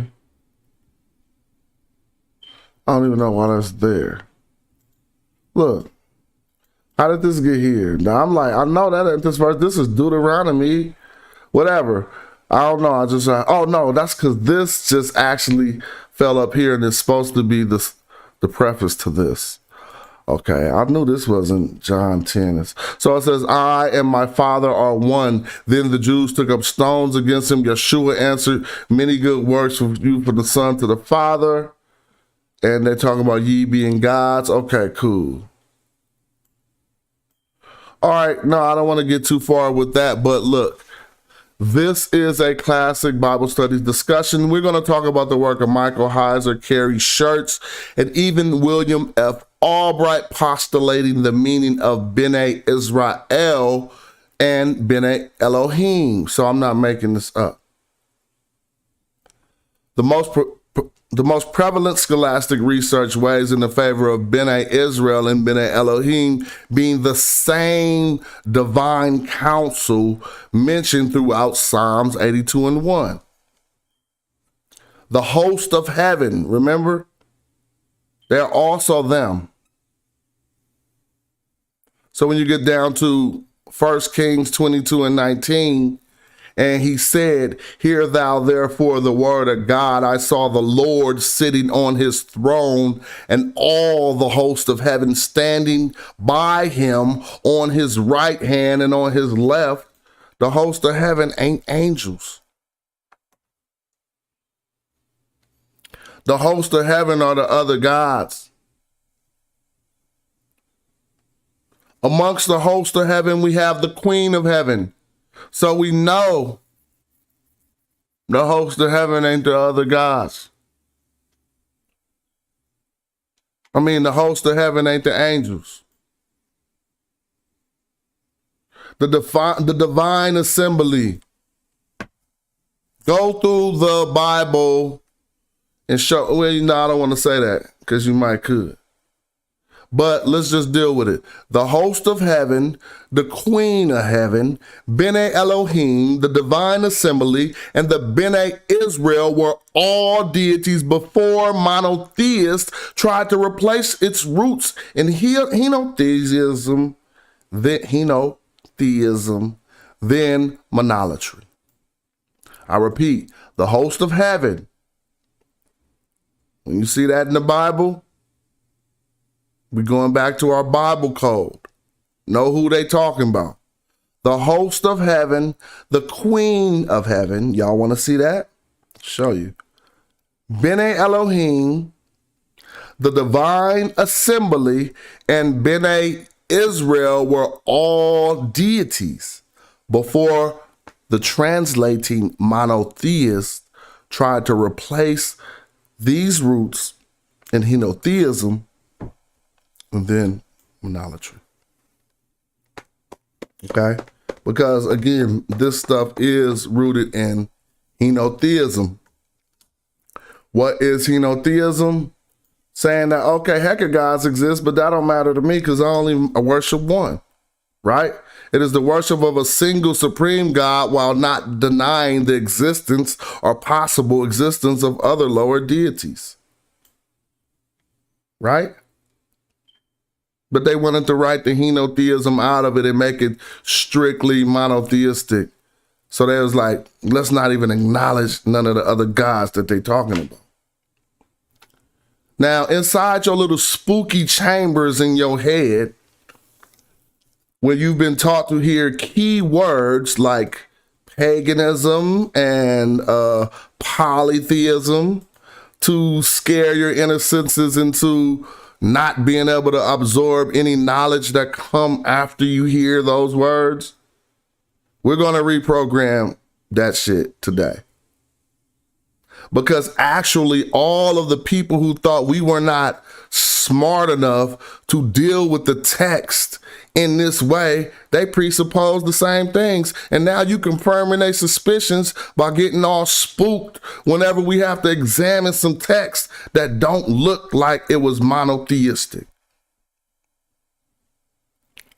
That's not godly. I don't care which of the 72 sons you picked. There was never no sucker God. The God of scary ass shit. And so no one looked to divinity. We always look to divinity to not be scared and to not be frightened and fearful. Who looked to divinity to be frightened? And so that's why you know that whatever you got as your underlying principles that would not allow you to peruse something that steps outside of your canon, then you got God messed up. God's supposed to give you the strength to do that. It's supposed to be people who saying they atheists who can't do that because they ain't got that strength that you got, right? See, that's why you got it backwards.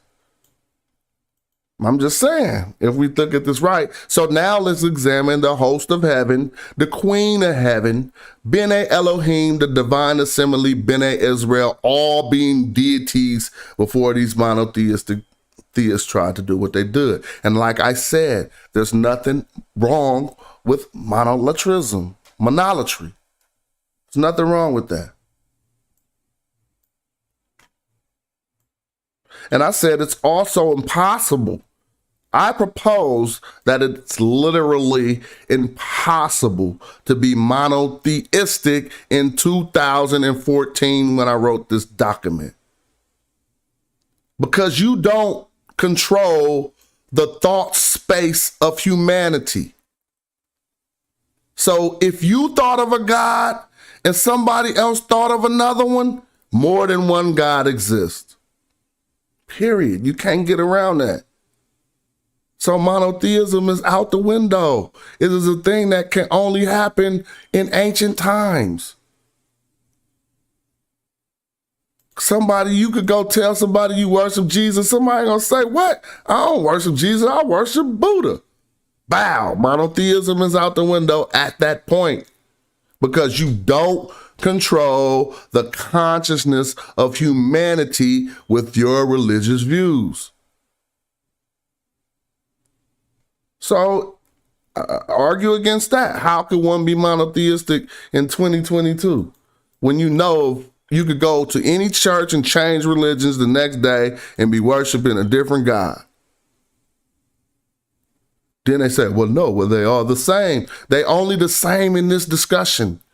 But then when you go into your place of worship, you discuss the differences. So let's not front. Amun-Ra ain't Jehovah.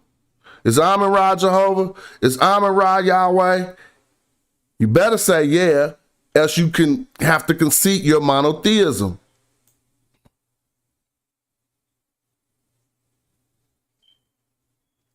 And so that's what I'm saying. We need to understand monolatry. Like, so what if they exist to you? This is my God. And that's what they did in the Bible. And so now, again, we keep going over the same things, but it's good. Sometimes we need we need repetition. Now, for some reason, I pointed out there's not a city of Yahweh or people called Yahweh. Let's get it. Let's read this to see what I'm talking about here. It says,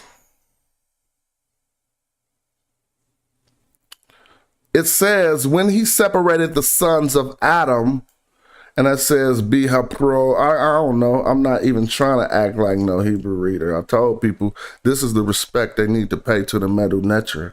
And say that there's a lot of brothers you could go to who can learn that. But in the transliteration, it says something like, Bihaprido bene Adam.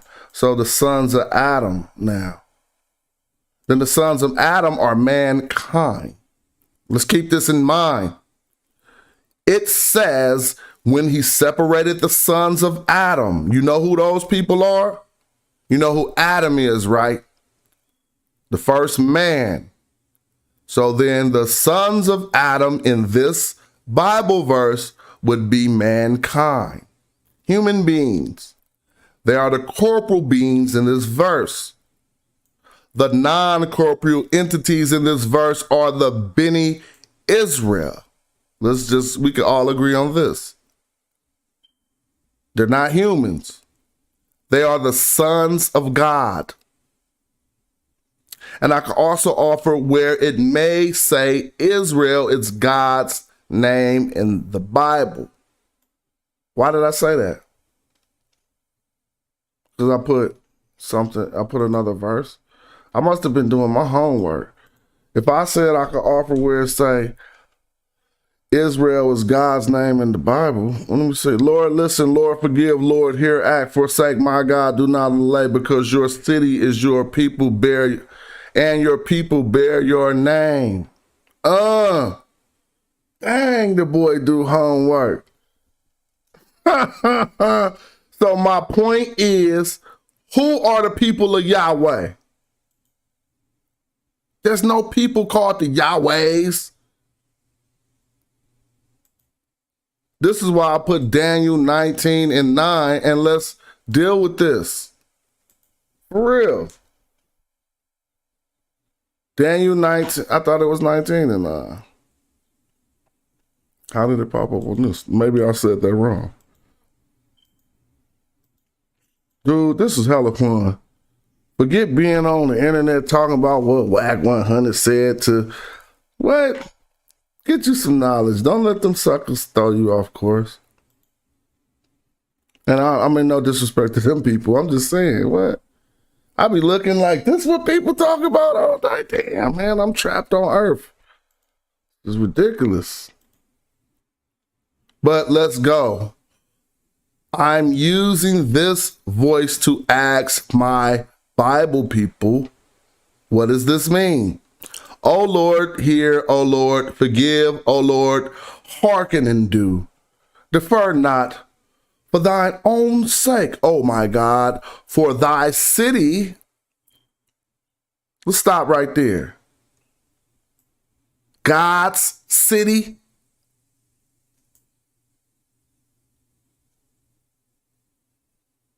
See? God's city, and thy people are called by thy name. If God's name in this instance is Yahweh, then thy city and thy people should be called Yahweh, right? So we should be able to find not Jerusalem, because that ain't God's name.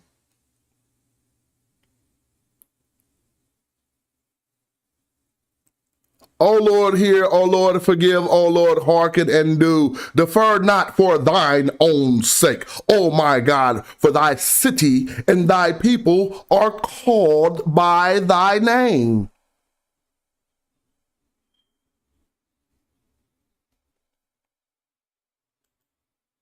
So then, what is God's name and what is his city? And why he only got a city at this point? And thy people are called by thy name. So the only thing I was saying is I could put forth a testament to say the only sense we can make out of this is that in this instance, God's name was Israel. But, I don't want to go too far off on that tangent. Because there's not a city called Yahweh or a people called Yahweh. And the sons of God came to the daughters of man. Remember that? What is the word for man right here? See, we got Bene Adam, the sons of Adam, mankind. But in Genesis 6:4, we got the sons of God, Bene Elohim, coming across the daughters of man in Genesis 6:4. I bet you that word man in Genesis 6:4 is Adam. Why? Because we got the code and it should be Adam. Because it's making perfect sense. When stuff start making perfect sense, you know what stuff gonna say before it say it. So let's see. And the giants rose in the days, and then the sons of God came into the daughters of men. Let's see. The daughters of the sons of God, Bene Elohim, meaning the sons of El, meaning these 72 gods came amongst El Bat Adam. I'll repeat, El Bat what? Strong's H120. Adam. Strong's H120. Adam. So then we got Adam. that clear. The sons of Adam are men and the Bat Adam are women. So now if the sons of God, Bene Elohim, came amongst the daughters of man, sons of God ain't angels. I mean, that ain't why, but I'm just telling you, sons of God ain't angels. But definitely we know the sons of God ain't mankind. Now, Bene Israel, which is a replacement for Bene Elohim. Bene Israel is translated as the heavenly court in the New Living Translation and the heavenly assembly in the New English Translation. Them all the sons of El, bruh. El, the sons of El, being disguised in the Bible, being amalgamated away into something that is acceptable by the priestly tradition. Shout out to my peoples who watching this. Like this video for your partner one time. For real. We should be able to at least have 100 people in here. I'm be like, come on, man. All y'all got to do is help it kick in and like it one time, and then more people see it. So, but I'm proud that y'all here. I'm happy too. But I'm trying to get some food too while we chilling. Bene Israel is translated as heavenly court. All right. So what we got as the sons of Israel in the original translation, somebody took liberty to say, let's not just write sons of Israel. Let's write heavenly court. Let's write heavenly assembly. Sounds better. And the Greeks, and I pinpointed this, it was the Greeks who turned them into angels by calling them what? See, we got to be bosses when we do this knowledge. Look, what they call them? I can't even say it, so I'm trying to get them. Aglion Theo. Aglion Theo. I wonder, did I say that close to right? So yeah, Aglion Theo, angels of God. But the Greeks didn't write Deuteronomy. They only translated it into their language to match their other text. So they took liberties then to take, who were never angels, people, not people, but deities who were never angels, and made them angels by translating the same verse with a Greek term that means angels of God. Remember that. All right? Gotta remember that. For real. What we eating though? I'm gonna open up a Zoom if anybody want to get their bars off on the subject. Let me see, I got a Zoom open, I just never shared the link. Invite, we're gonna share the link, copy. Where the chat go? Hop into the Zoom and teach me, and I'm not gonna be like, I'm definitely, I'm a good debater, but if you got bars, I'm just gonna listen. You feel me? I just shared the link for anybody. I know I used to speak Hebrew, but that's something that you can't do without practice if you don't practice every day. Just like sometimes my metal netter will float away from me. Like so I'll be like, I'm never letting that go. So I'll start back talking about metal nature and just doing things to immerse myself in that culture. But I ain't been trying to do no Bible studies or none of that. And so maybe like 3 or 4 years ago, I was really good. I could read this whole line right here and never say nothing. Now I could barely make my way through it, but I could probably still make my way through it. Nah, looking at this ain't that hard. But you know what I'm saying? I ain't been on that. And so I'm not even about to front like that's what it is. But anything you could do with studying and freshening up.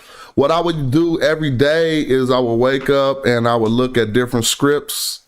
And that would be like an exercise for me in the morning to make sure that I knew that when I seen a letter in Hebrew that I knew how to at least pronounce it. And that would make me be cool. But I've been boo-boo on the Hebrew since then. So yeah, I just shared a little Zoom. We're going to get something to eat and I'm going to keep on building. I ain't got no reason to stop.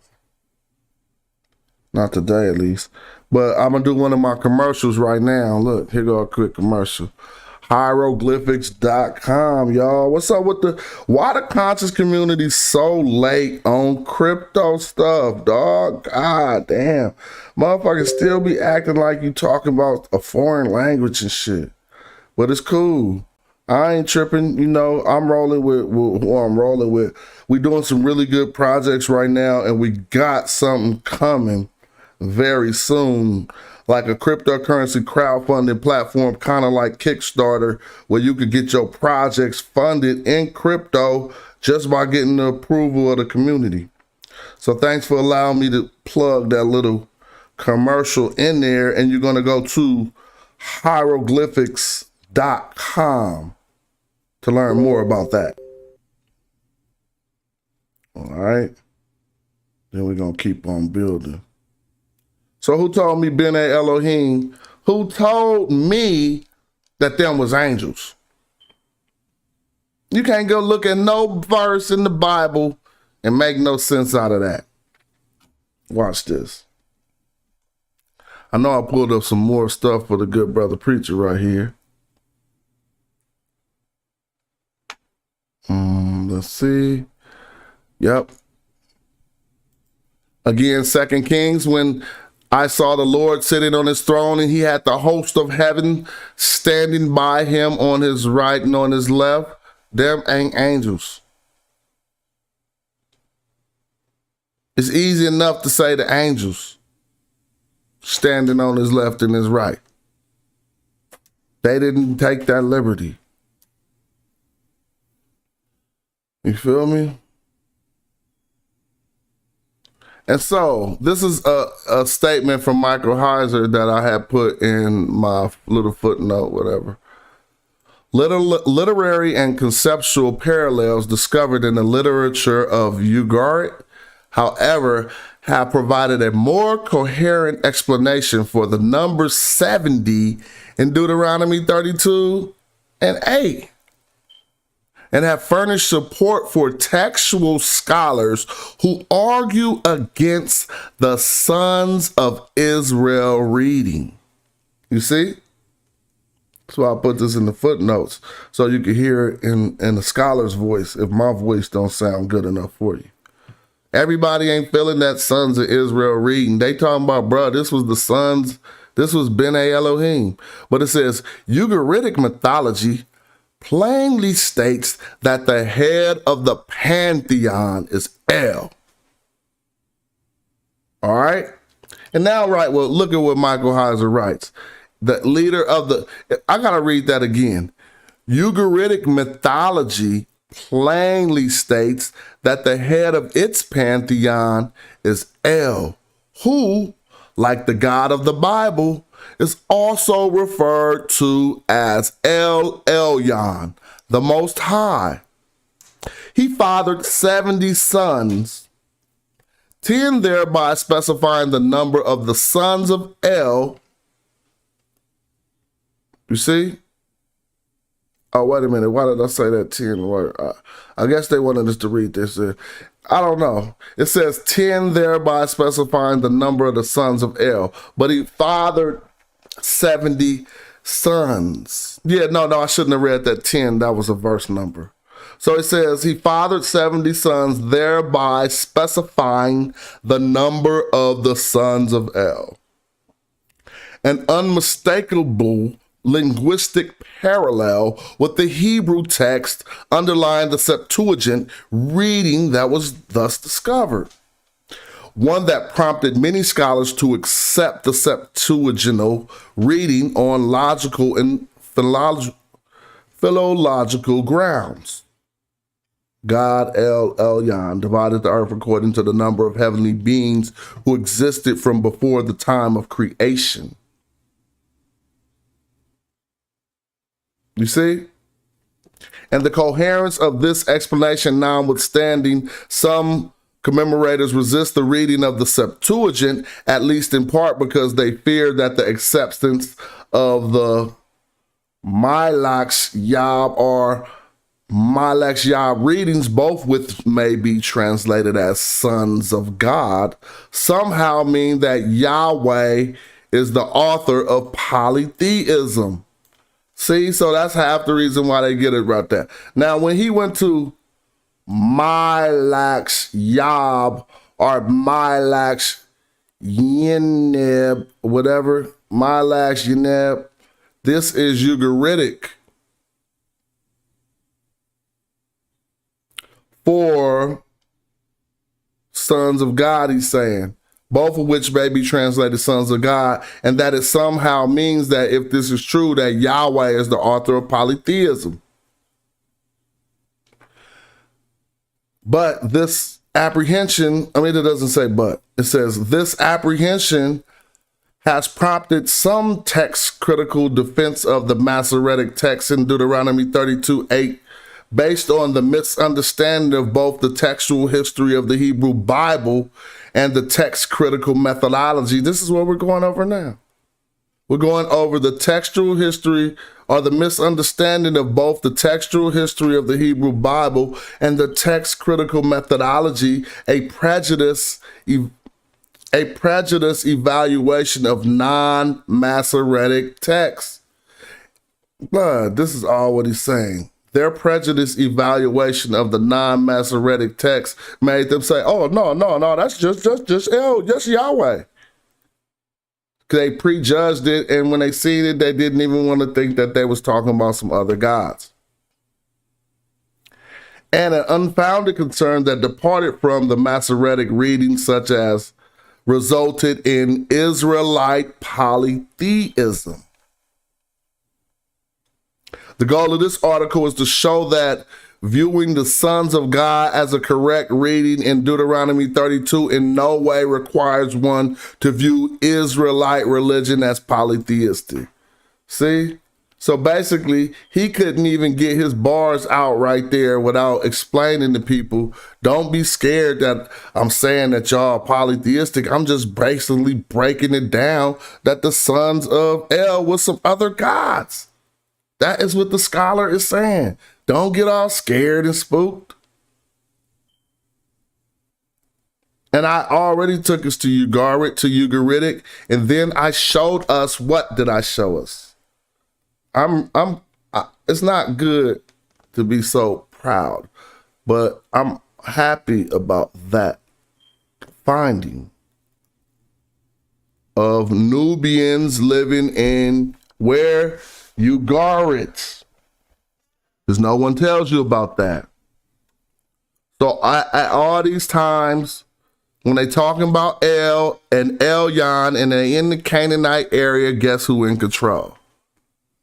First of all, this is why the Bible's crazy to me. Because you can't smash out the Canaanites without dealing with Egypt. So we got to get this. Oh man, you see what they doing? Nobody could come harm anything in Canaan without dealing with Egypt. So the Bible wrote it in reverse. In order to get around that, they dealt with Egypt first and supposedly left and then went and killed everybody, right? All the Canaanites, all of these people who supposedly worshipped Elyon and all of them and Melchizedek and all them dudes, they people got murdered up.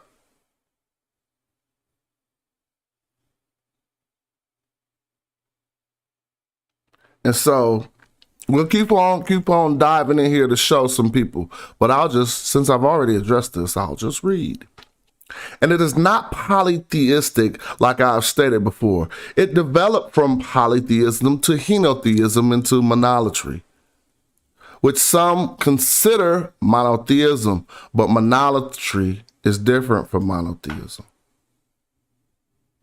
It also appears in Deuteronomy 6:4. Check this out. Hear, O Israel, the Lord our God is one Lord. What is that? What is that? Ain't you a rapper? Ain't you a wordsmith? Do you let somebody with some bars like this get in front your face and you can't just figure out what they trying to say and then expose them and break it down in your bars? Why or do we have this poetic skill if we can't apply it to nothing else but like battle rap and shit? I can see right through this shit because I am a lyricist. Hear, O Israel, the Lord our God is one Lord.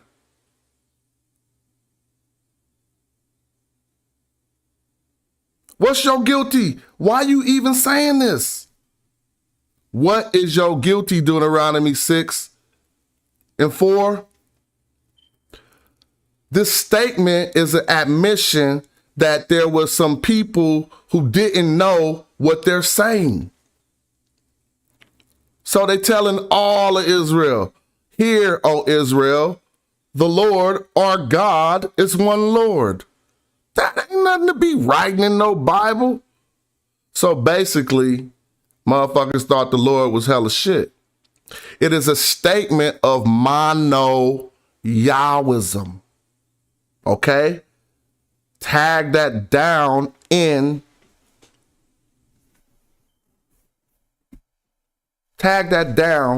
your research of the Bible and see how many statements of what we call mono-Yahwism we have in the Bible, and ask yourself the need for such a statement. That Yahweh is one. And let's be clear, the statement of mono-Yahwism got nothing to do with polytheism. Let me break this down to you, what I mean. They're not trying to get you to focus on other gods. They want you to understand the nature of Yahweh. This is not a statement against polytheism. What I said here is that Yahweh is one, is what they want you to understand here. Not that there ain't no other gods. So that's crazy for you to have to realize that real quick. Hear, O Israel, the Lord our God is one. They ain't even talking about other Egyptian gods. So they thought their own God was all of these different things that I'm talking about.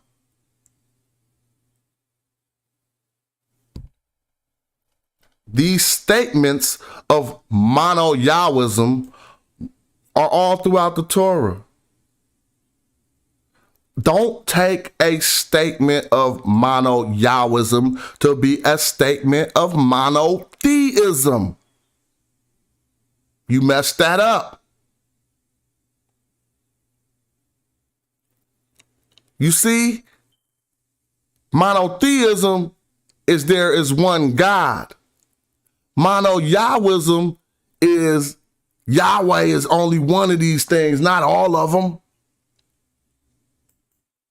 So at some point in time, then what? El Elyon was Yahweh. Elyon was Yahweh. El Shaddai was Yahweh. You see? There wouldn't be no need to make a statement like Deuteronomy 6:4. The statement and the literature speaks to the contrary of monotheism. Yes, Yahweh is the God of Israel, and he is the one, but many, but he is the one, not many, but Deuteronomy 6:4 does not speak to monotheism. It's speaking to mono-Yahwism. I hope we could grasp that. Monotheism means only one God exists. Do not get me wrong, the Bible does have monotheistic position, but I argue that it was presupposed on the literature by translators and Kohanim of the later priestly tradition. There was a progression in the religiosity of Israel, I repeat. There was a progression in the religiosity of Israel that went from polytheistic to monotheistic to monolatristic.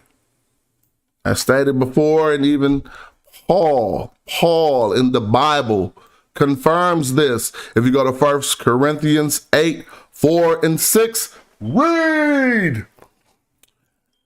As concerning, therefore, the eating of those who see, this is what, first of all, I'll be having side notes.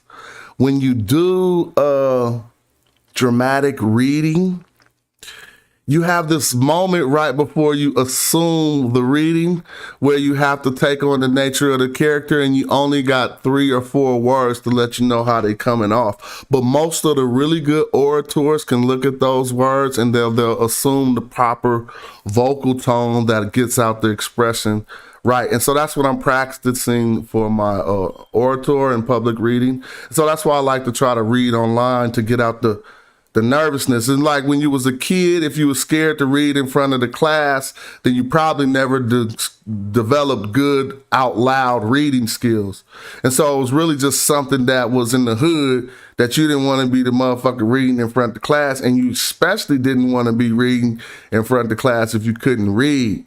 So it'll be little shit like that that'll make a person not even go to class.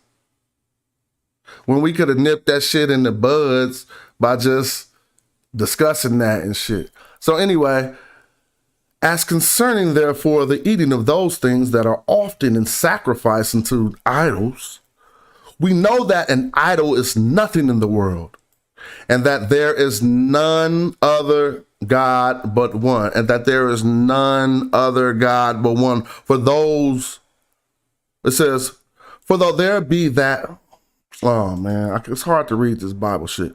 For though there be that are called gods, that's what it says. For though there be that are called gods, whether in heaven or in earth, and there be gods many and lords many. What? Hold on, ain't this in the monotheistic Bible? Well, the monotheism is out of the window. For there be that are called gods, lowercase, remember that could be deities, Egyptians, whether in the earth, heaven or in the earth, as there be gods many and lords many, but to us there is but one God. So I found a statement of monolatry in the Bible. He don't even want you to get that twisted. But to us there is one God, the Father of whom are all things, and we are in him, and one Lord Jesus Christ, by whom are all things, whatever. But you said one Lord twice, bruh. Hate when they do that. You ain't fooling me. You said one Lord twice. One of them is God the Father, the other one Jesus Christ. But anyway, clearly Paul's words are his own religious propaganda to the Corinthians. See? He trying to do the same shit we was talking about that the Kohanim did. He like, yeah, it's all kind of gods. We know, bruh. But the Lord, our Lord, is one. First of all these gods ain't our God. He just one. You can't say Elyon, Elohim. You can't say El Shaddai. Why? Because our God is just one. So either you're going to change all them to nicknames to our God, but I know they exist. So this is not monotheistic. Clearly, Paul's words are his own religious propaganda to the Corinthians. And in his statements, he says, we know that an idol is nothing in the world. Let's see what I wrote about that. He is saying that idols are not godly, but he goes on to address other heavenly hosts, as well as idol worship by acknowledging them. You see? So he talking about the idols. That is crazy though, if you think about it. So the idols in the world ain't nothing, so he ain't tripping off them. But he start talking about the heavenly host. Whatever.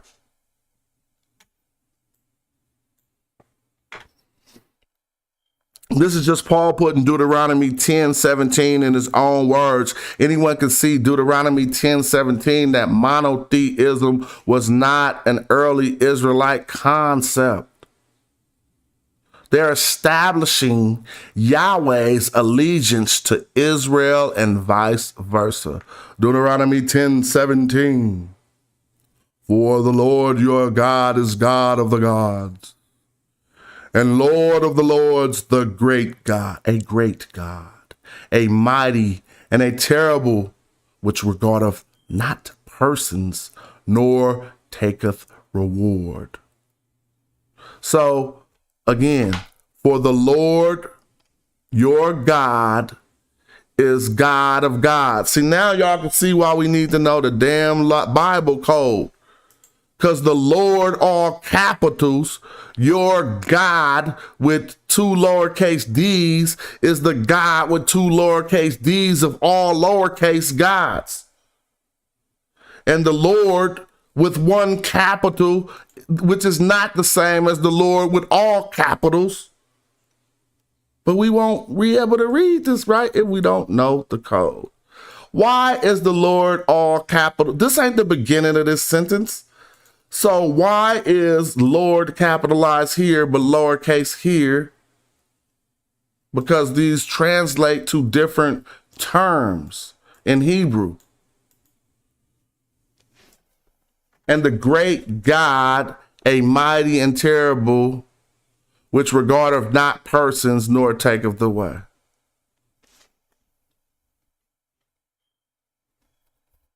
He's the God of the little gods. That's El Elyon, bro. I mean, that's El of the Elohim.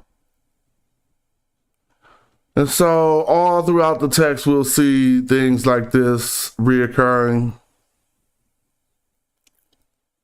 You feel me? And again, I went on for my normal good long morning about the subject. I didn't order me no DoorDash, so now I'm starting to feel kind of mineral depleted. So you should have just ordered you some Vits, bro. Where I'm wrong at though, somebody tell me in the chat. I'm gonna look in the chat as soon as we see what we eat. Where is that wrong at? You know what? Where I live, they got the taco trucks on DoorDash. All right, I'm about to look into the chat. I see a good brother named Israel Young Lion. Shout out. Yeah, because I don't be spreading that. Yeah, Israel Young Lions, because I don't spread that bullshit. My shit be facts. It don't impeach or impose upon no one's belief system to know that there's something else popping in the area. And I appreciate you saying you love the Ugaritic text, and it's a myth, and that's fine. No beef here. Word up.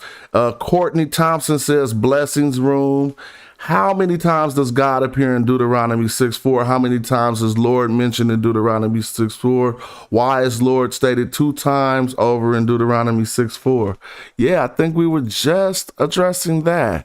And we were discussing why they go from uppercase Lord to lowercase Lord.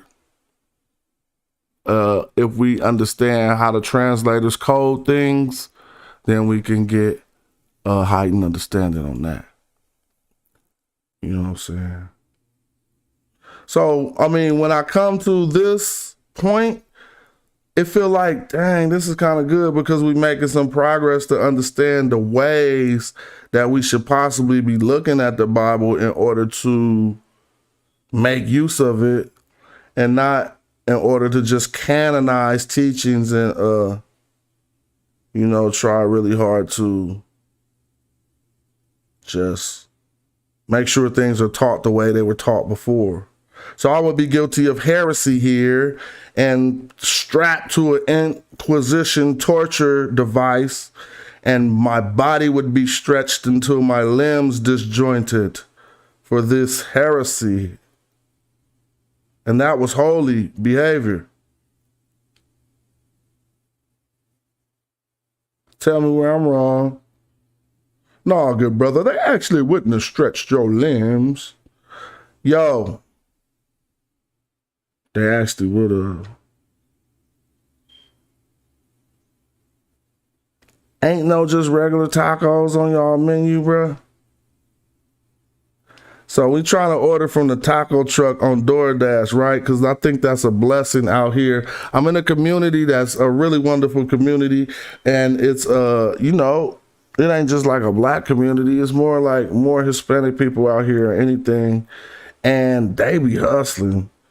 And I be like, dang, if we could just pick up on some of this culture, like who you know that's one of your homies in the hood that'd be willing to sell fruit on the corner all day. Everybody too good for that. No disrespect, I'm just keeping it a buck. So what's the difference between street tacos? We gonna keep on chilling, man. If anybody wanna come in and help, click that link. Click that link on the what you call it, and we will get it popping to discuss some of these topics. Right now, I'm just taking a brief intermission to order up some food, and we're gonna be right back on it. But I don't have no mind streaming. I don't mind it. Then they get you for this Doritos, bro. All right, cool. Oh, you know what? No. Yeah, man. So what you think about Melchizedek actually being a priest of Elyon, one of the sons of El, or maybe El himself before Abraham had made covenant with God? Nobody could get around that, bro. There's no way you could have been a priest of Yahweh when Yahweh only came to when God only came to these four people, Abraham, Isaac, and them. He ain't said nothing about coming in no Melchizedek. Dang. They want some money for that. They get you for them sodas and then you bought two of them. I'm going back. I ain't buying two of them. Two sodas, these is Doritos. They want $4 each. Come on, dog. That's ridiculous. All right. Wherever you live at, if you don't know about Doritos sodas, then you tripping. I don't drink soda. Well, they got natural sugar in them. That's why I like them. But it's really good soft drink. I mean, you know, Mexican soft drink that you used to get for like $10 or something. I mean, 25 cents. I'm talking about $10. Mugs was hella cheap. Hold on, though. We're going to keep building. The Maxims of Patar back to action. Old ass phone. Yeah, party people. What's up, Jeremy? What's up, Courtney? What's up, Tahuti Mahad? I see you. Okay, cool. We got some food coming. Now I can bust into the second part of this stream. We're going to do another commercial. Go to hieroglyphics.com and check out what we got going on over there. By the end of this month, hopefully, I'm waiting on some developers to hit me off with some stuff, but I want to present hip hop with one of the best new platforms, and that's what we're in the middle of. So if you don't know about it, go learn about it. Hieroglyphics.com. All right. Now,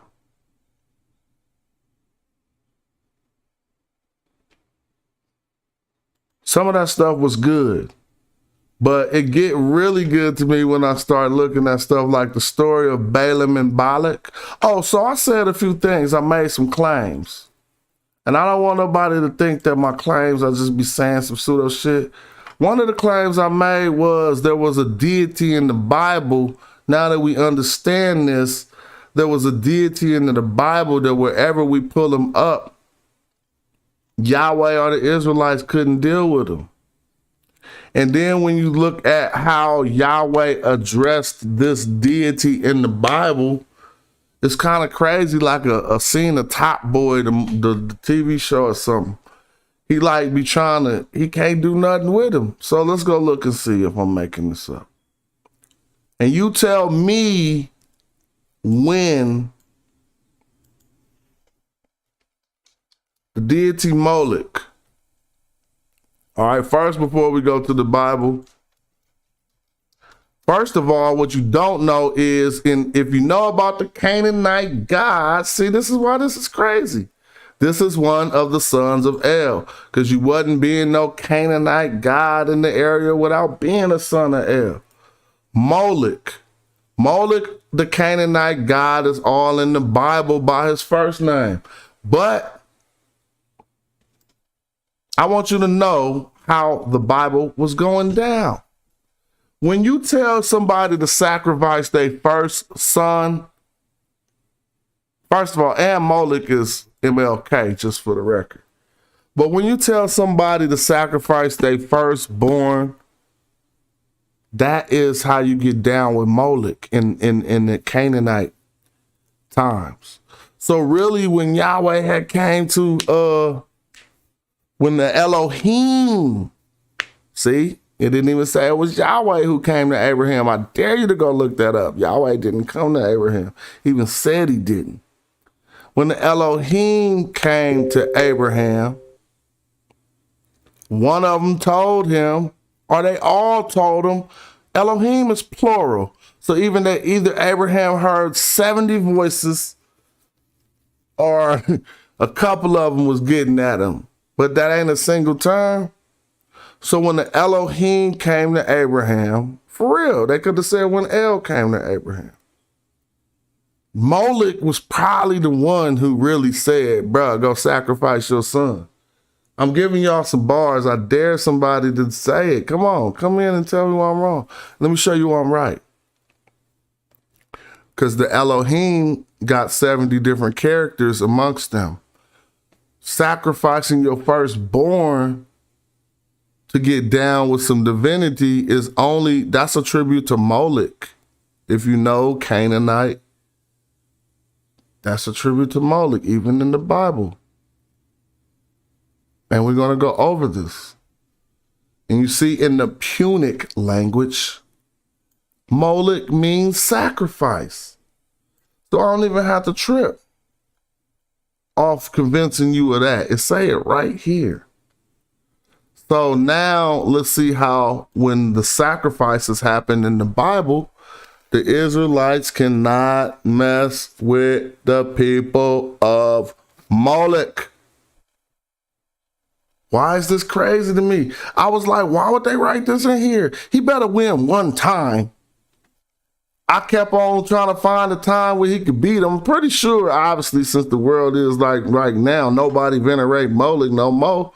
But in the Bible, you couldn't deal with Moloch. And it says even right here, Moloch, a god of human sacrifice in the Old Testament. So when you got human sacrifice in the Old Testament, and Yahweh didn't tell you to do it. Elohim told you to do it, which makes Moloch still a candidate for the deity who told Abraham to do what? Then Yahweh steps up. Oh, don't do it. He stopped him. Do not sacrifice your firstborn. Who told you do that? Don't do it, but I see that you down with me. He really flipped it on it, but I don't want to do too much conjecture because he's like, I see you down with the Elohim, though, but don't kill your first son. Do this instead. Go look it up. So now let's go over the Bible and we type this name in here and you tell me a verse.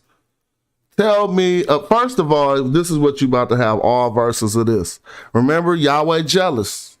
He's not necessarily jealous of mankind. He's jealous of the other gods. Let's be clear. If you praised another god in this story, he's not jealous of you. Can't our brains deduce that shit?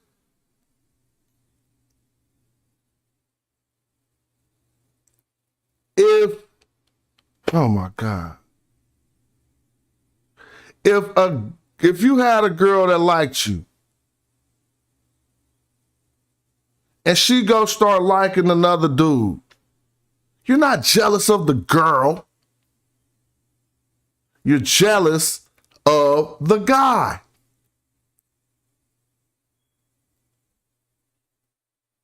So then, if God got jealous when you raising another God, he jealous of the other God. So look through the Bible how he always deal with this jealousy.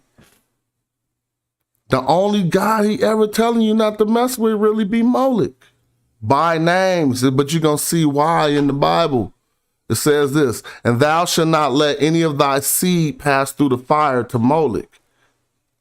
Neither shalt thou profane thy name of God. I'm the Lord. Leviticus 20.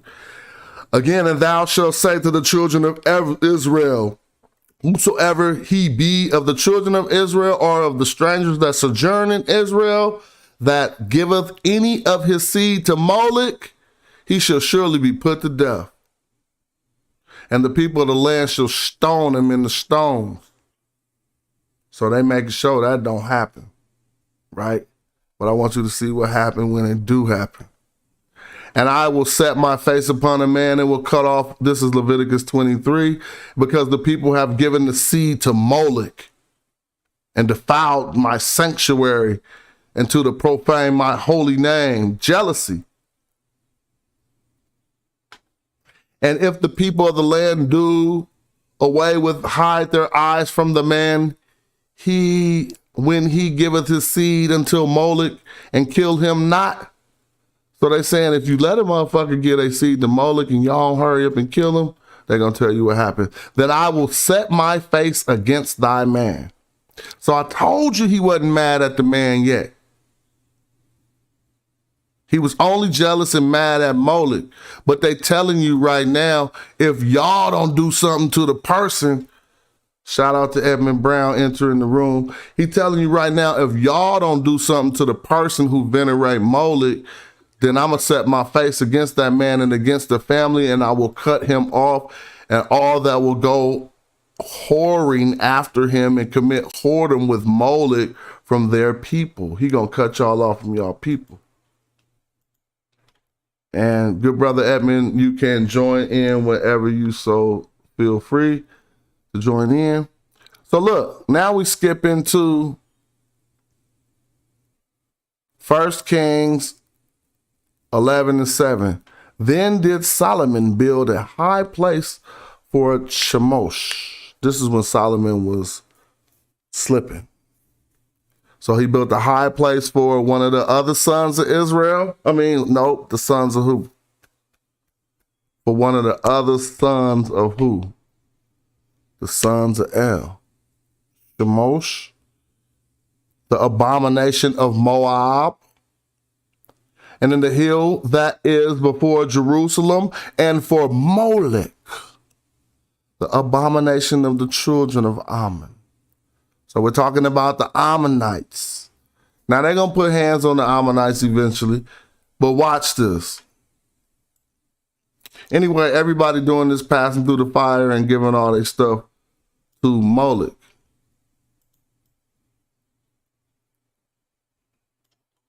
I want to show when the Israelites tried to run up on the Ammonites after they venerated Molech. Let me see.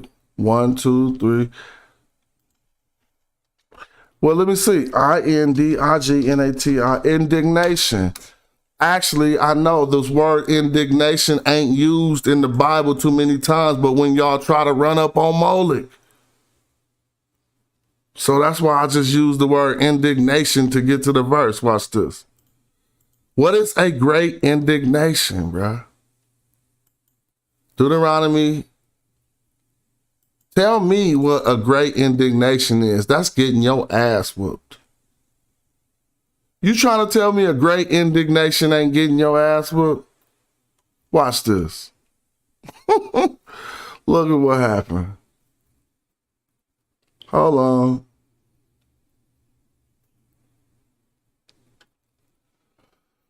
Oh, so I hope my wife ain't cooking nothing, man. I swear, I just ordered some DoorDash.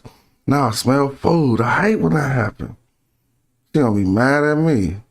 You don't never order me? No, I was just hungry. Damn. I hope that's my daughter. Let me see. So what we doing right here? Even all the nations say, wherefore have the Lord dust in this land, meaning the great anger.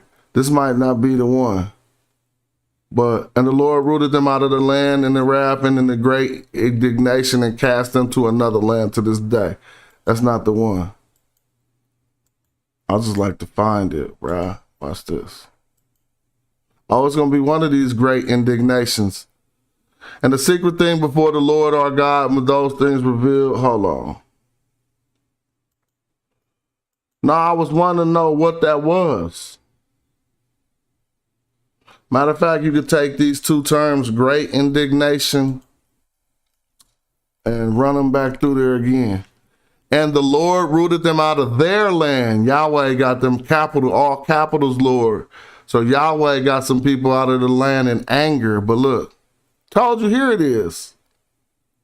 2 Kings 3:27. But you got to read the whole story. So you just got to go to 2 Kings 3. Hands put on. 2 Kings 3. Oh, what happened to my man who came into the chat? What's up, Nasir? I hope I said that correct. Peace. Peace, it's Nasir. Nasir, what's up? How you doing, family? All is well. Can't complain. Yeah. Yeah, I appreciate you doing the show today, man. Man, when I get time on my hands, I'm trying to build up a page. So I stream as much as I can. And, you know, normally I just be sitting at my computer like a nerd doing this anyway. And so it's better to, you know, be able to eventually be able to monetize it, right? Yeah, so, you know, the time is right because, you know, I have a friend, I told her to jump on and listen to your show. You know, she's got a family member that got recruited into one of these Hebrew Israelite cults, you know? Yeah. And I'm like, oh, man. So Yeah. I seen you was doing the show, and I seen you was breaking down El Shaddai, El Yon, El, and all that. It was good information, and you got these good tools out here today. Oh, I appreciate that. Yeah. And this one that I'm for the tools. Pardon me? Know? I come on for the tools. Oh, yeah?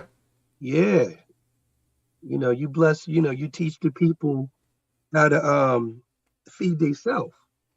Hey, that's appreciated. I mean, if one took this video seriously and dove in and discovered more than I would, they would be able to get a lot further with what I'm trying to put out there. But I just put out my elementary base knowledge on subjects in hopes that, you know, somebody could grab it and eventually take it way further than I take it. You know what I'm saying? Right.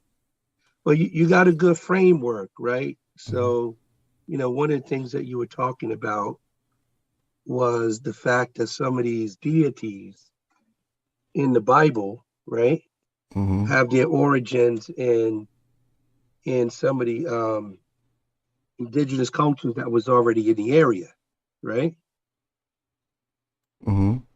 Yeah. So, and I think that gives people a springboard to do some research, so that they realize that, you know, if you're talking about El and even Shaddai, I learned that one today.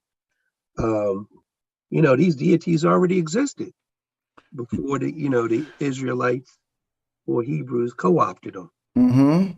And right? Yeah, exactly. And that's not necessarily a negative reflection on what people do today, but they should understand and place some reverence like, yo, the people who actually supposedly got killed out in the Bible by y'all was actually venerating the same people who y'all supposedly venerate right now, amalgamated in the Yahweh. Yeah, and you dealt with that too, right? The amalgamation and the fusion of these different deities, right? Exactly, and how they're still doing it. So what I was at right here was a battle that's transpiring, one of these Canaanite battles we're discussing. And at about 2 Kings 3:2, it says, and it came to pass in the morning when the meat offering was offered that, behold, there came water by that way of Edom, and the country was filled with water. So that's what the meat offering did. Let's just chill. Let's just trip off of this. Because, I mean, we could go back further and we could see more. And when the Moabites heard that the kings were coming up to fight against them, they gathered up all that were able to put on armor and upward and stood by the border. And then they rose up early in the morning, and the sun shone upon the water, and the Moab saw the water, and the other side was red as blood. So, and they say, this is blood, and the kings are surely slain, and they have smitten one another. Now, therefore, Moab to the spoil. So they're going to try to go collect up shop after they figure the other kings killed everybody. Let's go get the stuff that they left. And when they came to the camp of Israel, check this out. And this is what I talk about. Because Yahweh was not even strong enough to beat all of these gods, nor have his people strong enough to beat all of these gods. And when they came to the camp of Israel, the Israelites rose up and smote the Moabites, right? So they got up and beat their ass. Then, so that they fled before them. But they went forward, smiting the Moabites even in their country. So they tried to run up on the Israelites. The Israelites rose up and started whooping them and fled them back to their country. Now watch what happened. And they beat down the cities, literally. I didn't make that up. It says, and they beat down the cities, and every good piece of land cast every man his stone and filled it. And they stopped all the wells of water, meaning they just shutting everything down, and filled all the good trees. They felled all the good trees. Only in Karharaseth left they the stones therefore. So there's only one place where it was even stone standing.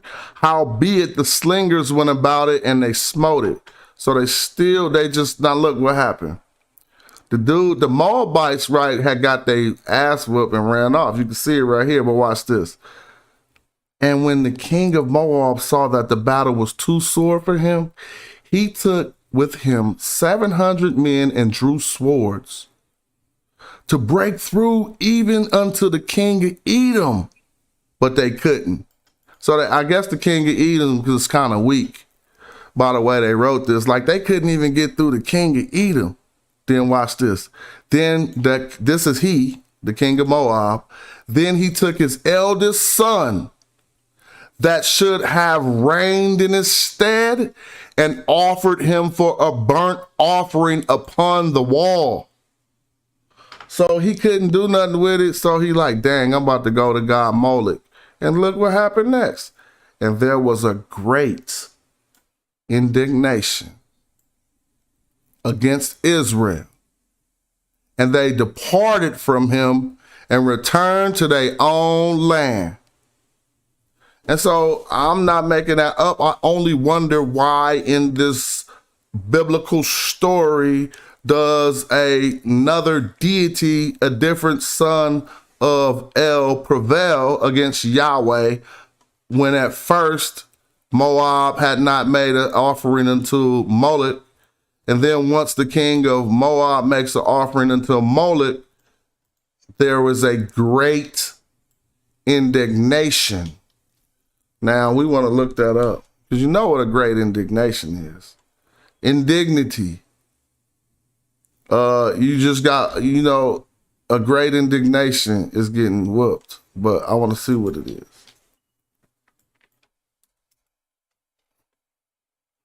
So I'm trying to get to this lexicon of words. Indignation. Be hot, be mad.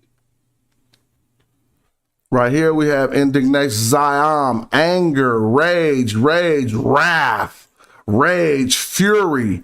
They also had defy, abhor, angry, abominable, fury, wrath, poison, furious, displeasure, rage. So they got whooped. In the Bible by another people venerating another deity. And that's the end of the verse. They ain't even had nothing else to tell you. But then a great indignation got brought upon the Israelites. So what's the point of this? When speaking about monolatry, monotheism, and henotheism, even polytheism in the Bible, one should be able to extract the point of what I'm saying here. If we have a testament where Yahweh ain't even the strongest, where his people who did what he told them to do got a great indignation put upon them, then something was going on. And it shows us why Yahweh was one of the earlier, more jealous young deities. But I'm moving on. I'm over my 3-hour point. I want to see if my man, you want to get some words in? Because I'm past 3 hours and it don't even make no sense. I can start another video and let them views go to that.